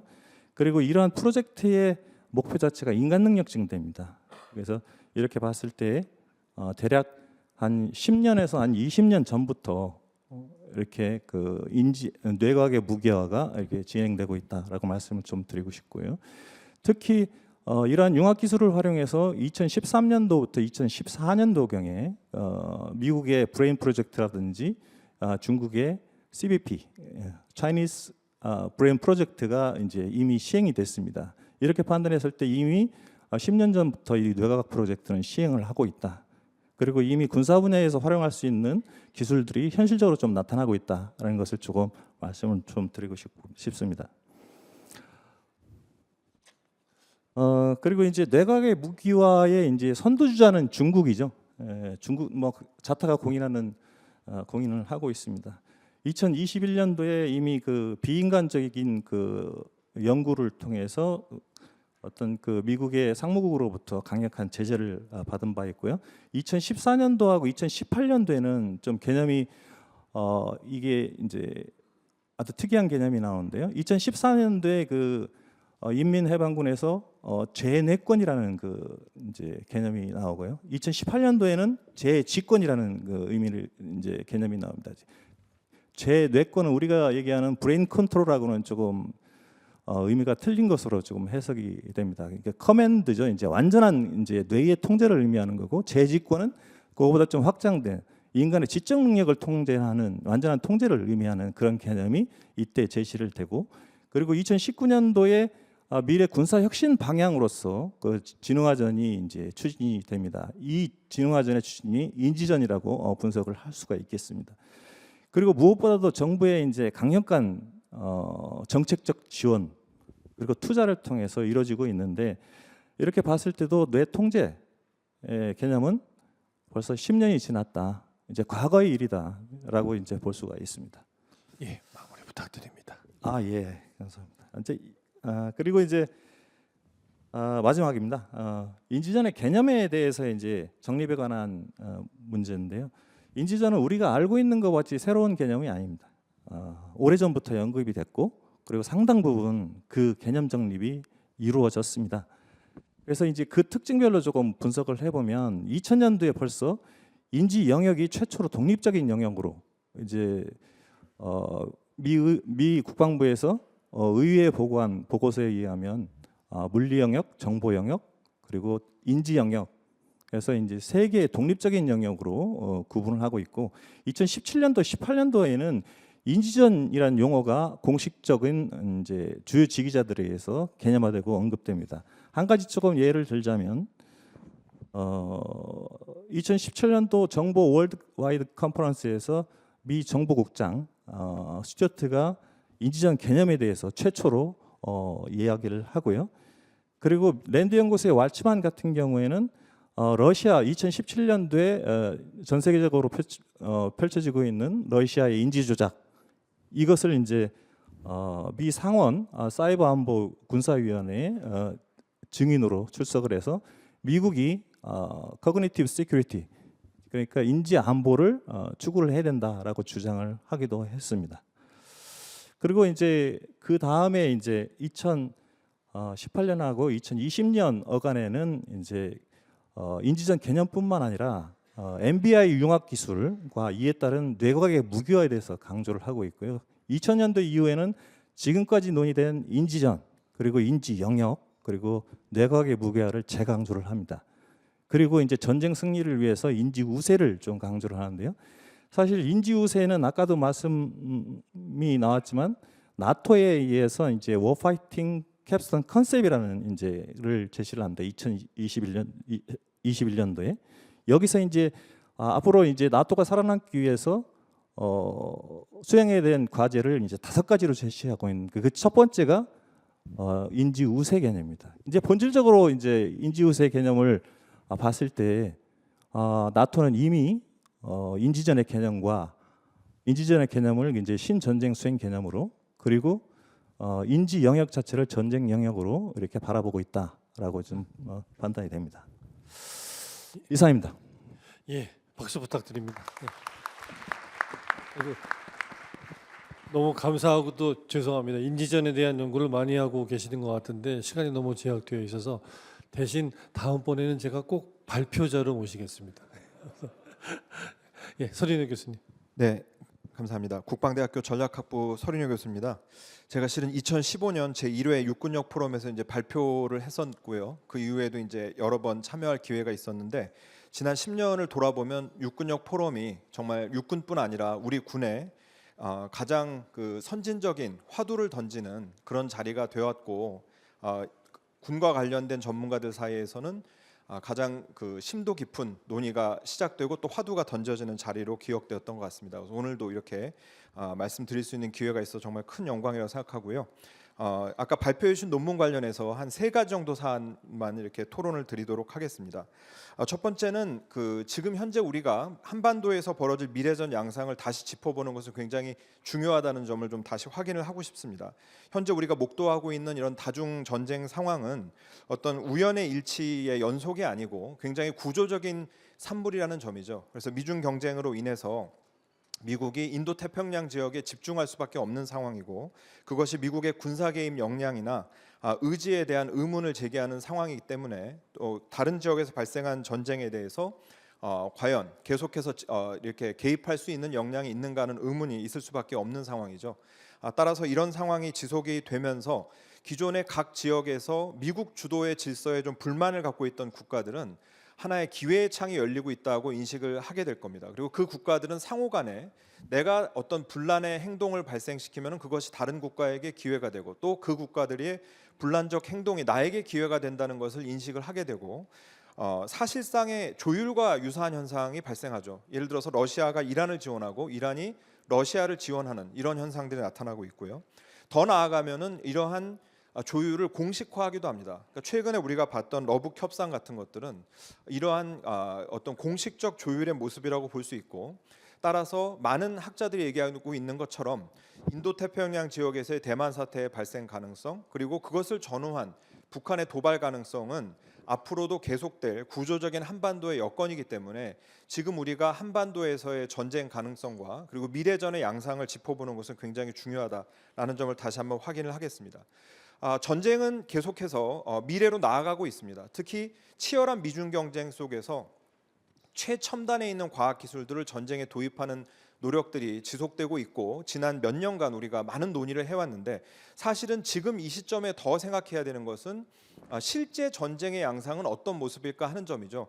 그런 점에서 오늘 그 유인석 교수님께서 제기해 주신 디지로그라는 것은 굉장히 의미가 크다고 생각합니다. 그러니까 그것이 이제 그 언어학자께서 2006년에 제기해 주신 개념이라고 하는데, 오늘 그 마이클 오한론 그 박사의 강연도 있었습니다만, 정말 미래전 기획에 있어서 항상 우리가 놓치고 망각할 수 있는 지점을 잘 지적해줬고, 또 이런 개념화라고 하는 걸 통해서 우리의 어떤 사고의 경로를 계속해서 이렇게 수정해줄 수 있는 역할을 하기 때문에 아주 중요하다고 봅니다. 앞으로 상당 기간 동안 우리가 경험할 미래전은 미래전과 현재전, 심지어는 과거전도 공존하는 그런 형태가 될 것이고요. 그것을 염두에 두면서 우리의 그 미래 기획을 해야 되는 것이 굉장히 중요한 과업이다라는 점을 이제 두 번째 점으로 말씀을 드리고요. 마지막으로는 한국적 군사혁신 기획이 앞으로 이제 세계 군사 질서에서 어떤 과정들을 거쳐갈 것이고, 거기서 우리가 주목해야 될 지점이 어떤 점들인가 하는 것을 말씀드리도록 하겠습니다. 앞서 말씀드린 것처럼 두 개의 전쟁 또는 심지어는 복수 전쟁이 동시 발생하는 상황은 세계 군사 질서의 어떤 보편적 상수가 될 가능성이 큽니다. 그 속에서 미국과 중국을 중심으로 치열하게 전개될 군사혁신은 지역 단위에서도 벌어질 것입니다. 지역에 어떤 전쟁이 발생했을 때 다른 국가들은 그 전쟁에 대비하기 위해서, 또 다른 전쟁에 대비하기 위해서 군사력 건설을 상당히 매진을 하게 될 것이고요. 그 과정에서 이제 군사혁신을 자신들의 그 역량과 여건에 맞게 수용하려는 노력을 계속하게 될 겁니다. 한국군은 정말 세계 최첨단의 군으로서 특히 미국과의 그런 안보 협력과 연합 지휘 체계 하에서 세계적인 군사 표준에 해당하는 군사혁신 기술들을 계속해서 이제 습득해 나가고, 또 한국적인 군사혁신을 주도해 갈 건데요. 그와 동시에 아까 디지로그라고 하는 측면, 현대전은 그 미래전과 또 현재전 그리고 과거전이 공존한다는 점을 잊어서는 안 되고, 또 다른 하나가 북한판의 비대칭적 미래전이라는 측면입니다. 그러니까 북한은 앞으로 러시아나 중국과의 협력을 통해서 미래전의 요소들을 저개발 국가 양식으로 받아들이면서 그것을 가장 비대칭적인 방식으로 사용해서 이제 우리의 최첨단의 그런 군사혁신의 결과물을 무력화시키는 방식으로 사용하려고 할 겁니다. 말씀드렸던 대로 앞으로 우리는 전 세계 각지에서 군사 분쟁이 발생하는 그런 상황을 계속 경험하게 될 거고, 따라서 새로운 미래전 요소들이 전장에서 어떤 효과를 발휘하는가를 주목하게 될 것이고, 또 언론은 더욱더 미래전 측면에 주목을 하면서 미래전으로 나아가야 된다는 압박은 커질 겁니다. 그러나 그와 동시에 미래전을 대단히 기만적인 방식으로 만드는 미래전의 비대칭적 활용 또는 현재전적 요소나 또는 과거전적 요소를 비대칭적으로 활용하는 것이 첨단 미래전을 또 어떻게 무력화시키는가 하는 점들도 지속적으로 부각될 것입니다. 거기서 우리가 동력을 잃지 않고 한국적 군사혁신을 계속해서 성공시켜 나가기 위해서는 우리의 군사혁신은 훨씬 더 복합적인 것이 되어야 된다는 것이죠. 첨단 미래전의 양식 중에 한반도 상황에 필요한 것을 효과적으로 수용을 하면서 또 과거전과 또는 현재전 그리고 미래전의 비대칭적 활용에 대해서도 능수능란하게 대응할 수 있는 형태의 기획이 필요하다는 점입니다. 따라서 이제 우리는 이제 한반도에서의 미래전의 군사혁신의 개화기를 벗어서 이제 성숙기로 넘어가야 되는 그런 시점에 있다고 보고, 오늘 육군력 포럼이 바로 그런 성숙기에 해당하는 새로운 미래전의 군사혁신 기획을 생각해 보게 되는 그런 자리가 되지 않을까 기대하면서 토론을 말씀 마치도록 하겠습니다. 예, 감사합니다. 굉장히 중요한 포인트를 잘 짚어주셔서 너무 감사드리고요. 정해져 있는 발표와 토론이 끝났는데 아까 제가 약속드린 것처럼 일단 플로어에 개방을 해서 말씀을 들어보겠습니다. 사실 육군력 포럼은 이 플로어에 개방해가지고 말씀 듣는 시간이 더 여유 있으면 좋겠는데 시간이 너무 제약이 되는 걸 좀 양해해 주시고 한 2분, 맥시멈 3분 정도까지만 말씀을 드릴 수 있을 것 같습니다. 길게 말씀하지 마시고 질문 위주로 또는 뭐 답변을 원하시는 분들은 이렇게 지정해 주셔도 좋고요. 손 들어주시면 마이크 이동해서 말씀하실 수 있게 하겠습니다. 네, 질문 있으신 분 손 들어주십시오.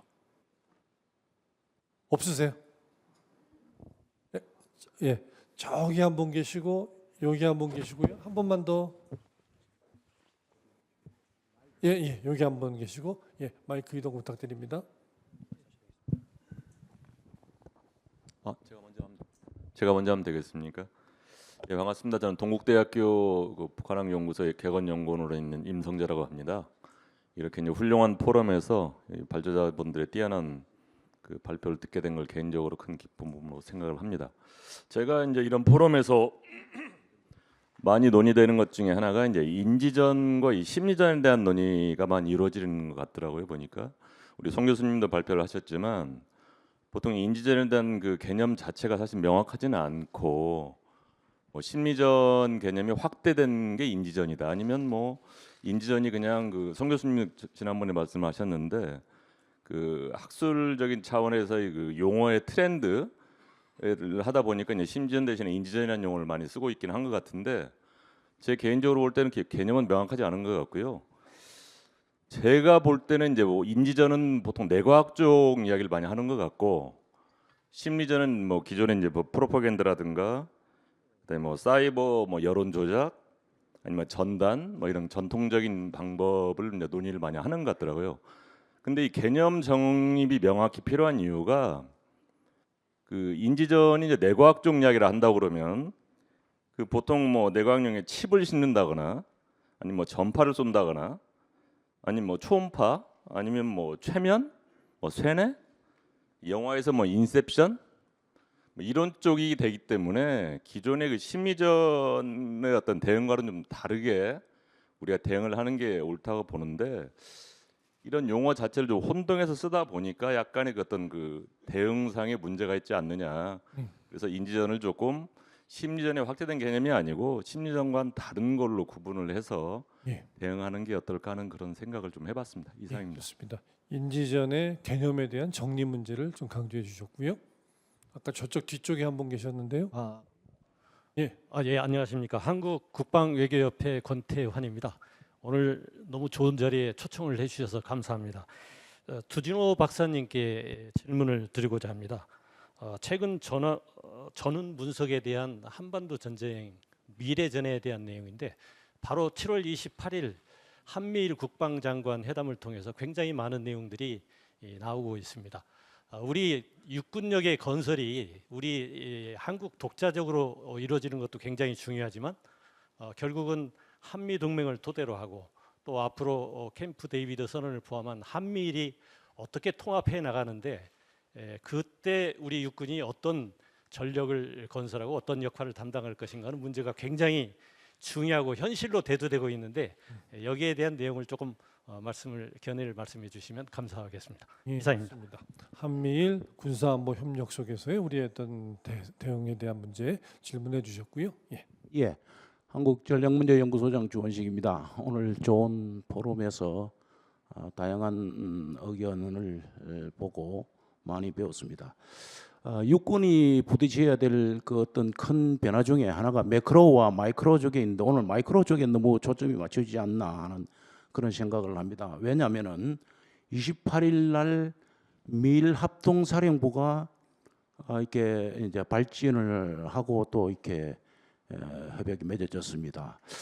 그렇다면은 지금 한미 연합 방위 체계상에 있어서 굉장히 큰 변화가 예상이 되는데 왜냐하면은 미 8군이 정구사인데도 불구하고 지금 지원사 역할을 하고 있습니다. 그런데 연합사가 해체가 되거나 우리가 전자권 단독 행사가 될 때에 초래될 그 어떤 변화에 대해서 우리 육군이 대비해야 되지 않느냐. 예를 들어서 정원 군사력 그 정원 문제라든지 그다음에 연합사가 해체될 때에 과연 미군의 지휘 체계가 어떻게 변할 것이냐에 대해서 우리 육군이 지금부터 대비를 해 나가야 되지 않느냐 하는 그런 측면에서 이것이 초래될 변화를 우리가 육군에서 어떻게 고민하고 있는지에 대해서 지금 현재 미래전 관련해서 아까 이정환 교수님이나 또 우리 그 최병찬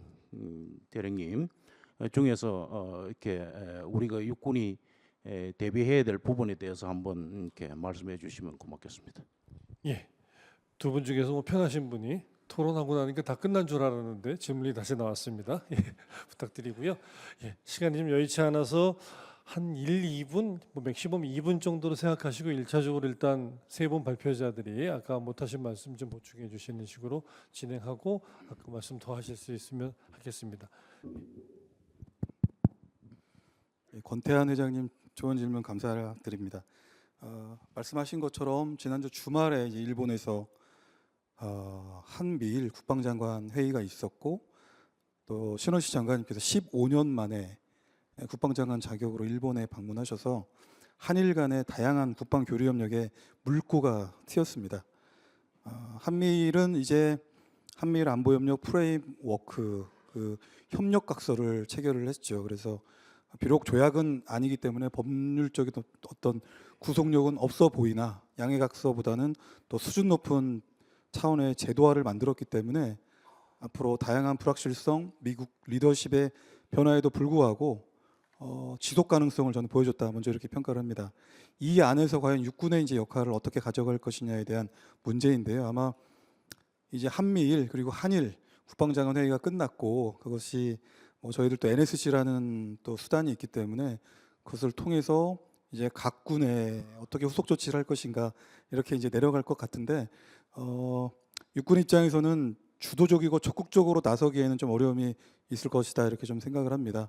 명확하게 국방부 차원에서 또 일본이 들어가는 부분은 또 정치적 차원에서 민감성을 배제할 수 없기 때문에 그런 부분에서 조금 선제적이고 주도적으로 나아가는 것은 저는 정책적으로 정치적으로 어려움이 있다라고 보고요. 다만 어쨌든 교류 협력에 물꼬가 트인 것은 굉장히 긍정적으로 평가를 하고 미국의 육상 자위대와 우리 육군 간에 그동안에 동결되었던 각 층위별로의 교류 협력, 인적 교류, 부대 교류 이런 것들을 좀 활성화시켜 나가면서 한미일 안보 협력 프레임워크 MOC를 발전시키는데 육군에 저는 기여가 있다 이렇게 좀 생각합니다. 네, 최영찬 대령님 토론 아주 잘 들었고요. 합동대에서 군에서 유일하게 그 인지전 관련해서 책도 발간을 하고 굉장히 그 열심히 연구하고 있다는 부분을 제가 계속 전해 듣고 있었습니다. 그래서 제 토론자로 오시는 부분에 대해서 제가 굉장히 영광스럽게 생각을 하고요. 하나 좀 오해가 있다라면 뇌과학이 무기화 당연히 지금 되고 있고 그리고 지금 이제 대령님께서 말씀해주신 그 부분들을 저도 다 공부를 하고 인지하고 있는데 뇌과학이 무기화가 되고 있고 그리고 인지전이 연구가 되고 있다는 것과 이런 식의 그 연구된 부분이 지금 실제 전쟁에서 수행되고 있다. 이거는 서로 다른 거거든요. 다시 말씀드리면 지금 현재 전쟁에서 일어나고 있는 러우 전쟁하고 그다음에 이스라엘 하마스 전쟁에서 뇌파 공격이 있었을까요? 혹은 군인의 상대 적군의 뇌에 그 칩을 심어서 어떤 공격들을 하거나 웨어러블 기기를 차고 있는 부분을 공격을 했다거나 뭐 우리가 익히 알고 있는 그 아바나 증후군 있잖아요. 그런 식의 공격들이 지금 일어나고 있는 건 아니거든요. 하마스가 그렇게 했다라든지 혹은 러시아가 우크라이나에 대해서 그런 공격을 했다라는 부분에 대해서는 제가 아직은 단 한 건의 사례를 본 적이 없습니다. 그래서 제가 말씀드린 부분은 뭐냐면 대령님께서 말씀하신 뇌과학의 무기화라든지 나토에서 당연히 2016년부터 거의 지금 10년 가까이 인지전에 대한 연구들을 해오고 있는데 그 부분들을 당연히 저도 인지하고 있고 그다음에 뭐 그 미국과 같은 경우에 뭐 당연히 다르파 이런 곳들에서 그 뇌과학의 무기화를 열심히 연구를 하고 있죠. 그런데 이것이 실제 전력으로서 실제 전쟁에서 운용이 작전으로서 되고 있느냐 이 문제는 완전히 다른 얘기이기 때문에 제가 그 뇌과학에 대한 부분을 미래의 고도화된 인지전이라고 표현을 한 것이라는 것을 제가 말씀을 드리는 거고요. 그리고 아까 이제 청중께서 말씀해주신 그 인지전의 개념화 부분에 있어서 과거 심리전과 인지전을 저도 구분을 해보고 싶었었어요. 그랬는데 러우 전쟁하고 이스라엘 하마스 전쟁에 대해서 언론과 그다음에 지금 학자들이 전부 다 이게 인지전이라고 불러버리기 시작한 거예요. 그래서 저는 러우 전쟁의 그 인지전을 러우 전쟁의 정보 심리전이라고 표현을 하면서 논문도 쓰고 보고서도 썼는데 이미 지금 이제 언론과 다른 학자들은 그것을 인지전으로 부르고 있는 상황이기 때문에 그런 부분을 저 혼자서 그 대세를 거스려서 그것은 인지전이 아니고 심리전입니다라고 이제 말하기가 되게 힘든 부분이 있다. 이 정도에서 제가 말씀을 드리겠습니다.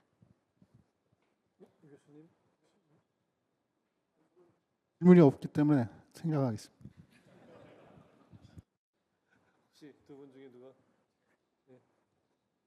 예, 뭐 그 연합사의 미래 불투명성에 대한 대안으로서는 이미 많은 분들이 유엔사 시스템의 발전에 대한 이야기를 미국에서도 그렇고 뭐 전 개인적으로 박영준 소장님한테 많이 배우고 있습니다만은 또 뭐 그 임기훈 총장님도 얼마 전에 국방연구에 글을 쓰셨는데요. 그러니까 유엔사 시스템을 어떻게 잘 발전해서 연합사의 대안으로 발전시킬 수 있는지는 굉장히 미래가 굉장히 그 과제가 많은 일이죠. 사실 어떻게 보자면은 유엔군 지휘 협정의 제도가 굉장히 수준이 낮은데 그거를 이렇게 효과성 높은 그 한미일 협력으로 발전시킬 수 있을까? 뭐 굉장히 큰 과제인 것 같습니다. 그렇지만 지금으로서는 유엔사 시스템의 발전이 가장 많이 논의되지 않나라는 게 저의 그냥 지금으로서 이해인데 맞지 않는지 모르겠습니다. 예. 예. 예, 짧게 좀 하겠습니다. 아까 이제 정보전 개념하고 심리전 개념하고 이제 인지전 개념이 이제 유사 개념에 대해서 이제 이렇게 좀 헷갈린다 이렇게 말씀을 하시고 이제 심리전일 것이다 이렇게 얘기하시는 부분에 대해서는 저는 동의를 하지 않습니다. 물론 이제 신전쟁 수행 개념이라고 해서 이렇게 딱히 구분되는 건 아니죠. 그리고 미래 전쟁 양상이 다른 전쟁 양상의 특징을 모두 담고 있고요. 그리고 미래 전쟁 양상 자체가 혼합적으로 일어나는 상황을 봤을 때 우리가 그러면 이 개념화를 할 때 이걸 어떻게 할 것이냐 결국에는 본질에 따르는 수밖에 없거든요. 그러면 개념화의 본질이 뭐냐 봤을 때는 어떤 비특징적인 이제 특징적이지 않은 이제 뭐라 그럴까요? 다른 부분보다는 이제 이 전쟁의 특징적인 부분을 이제 찾아내는 이제 것입니다. 그래서 이제 중국이나 이제 나토에 의하면 그런 본질적인 것을 이제 찾아내기 위해서 이제 노력을 하고 있고 그 연구도 이제 다수 진행이 되고 있는 상황이고요. 그리고 이제 심리전하고 이제 정보 이제 그 인지전에 대해서 이제 조금 이제 참고가 될 사항을 좀 말씀을 좀 드리자면 나토 합동성 센터에 이제 그 장군인데 지금 기억은 안 나는데요. 그 이제 인지전하고 심리전의 개념을 굳이 구분을 한 적이 있습니다. 첫 번째 그는 이제 사람의 뇌구조 자체가 이제 의식 자체가 이제 이제 현재 의식하고 이제 잠재적 의식이 이렇게 있는데 의식에 의해서 이제 의사 결정하는 거는 한 5에서 한 10%, 나머지 잠재 의식에서 하는 게 이제 나머지 부분인데요. 이러한 의식적인 것을 공격하는 것.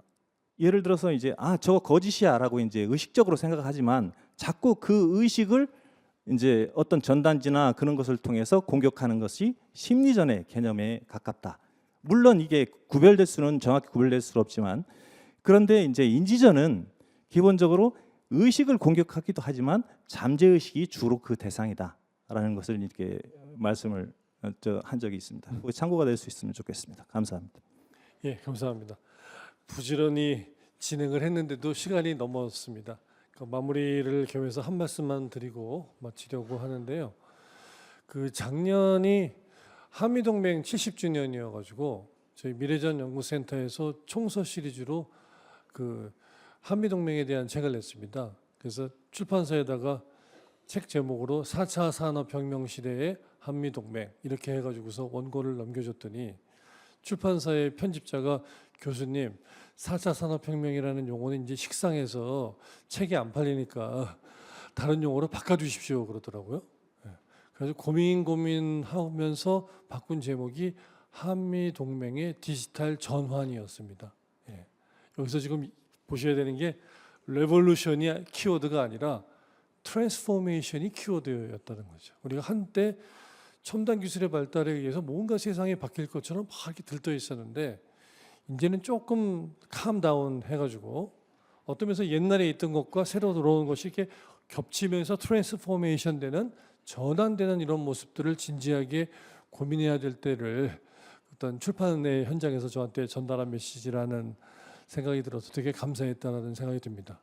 그렇지만 트랜스포메이션은 옛 것을 지키자고 하는 게 아니라 새 것을 받아들이기 위해서 원래 가지고 있는 걸 어떻게 변화시킬 거냐에 대한 얘기거든요.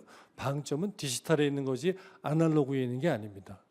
새로운 것을 어떻게 변화시켜 갈 것이냐에 대한 얘기인 거고 이 디지털 트랜스포메이션이라는 부분은 육군의 입장에서도 육군의 디지털 전환이라는 관점에서 좀 더 깊게 고민해 보셨으면 좋겠다라는 생각이 들고 아마도 오늘 하루 종일 진행되어지는 육군용 포럼에서 우리가 하는 논제의 어떤 일부분들을 담아내는 용어이지 않을까 싶어서 1세션을 마무리하는 말씀으로 이렇게 드리면서 마무리하도록 하겠습니다. 감사합니다.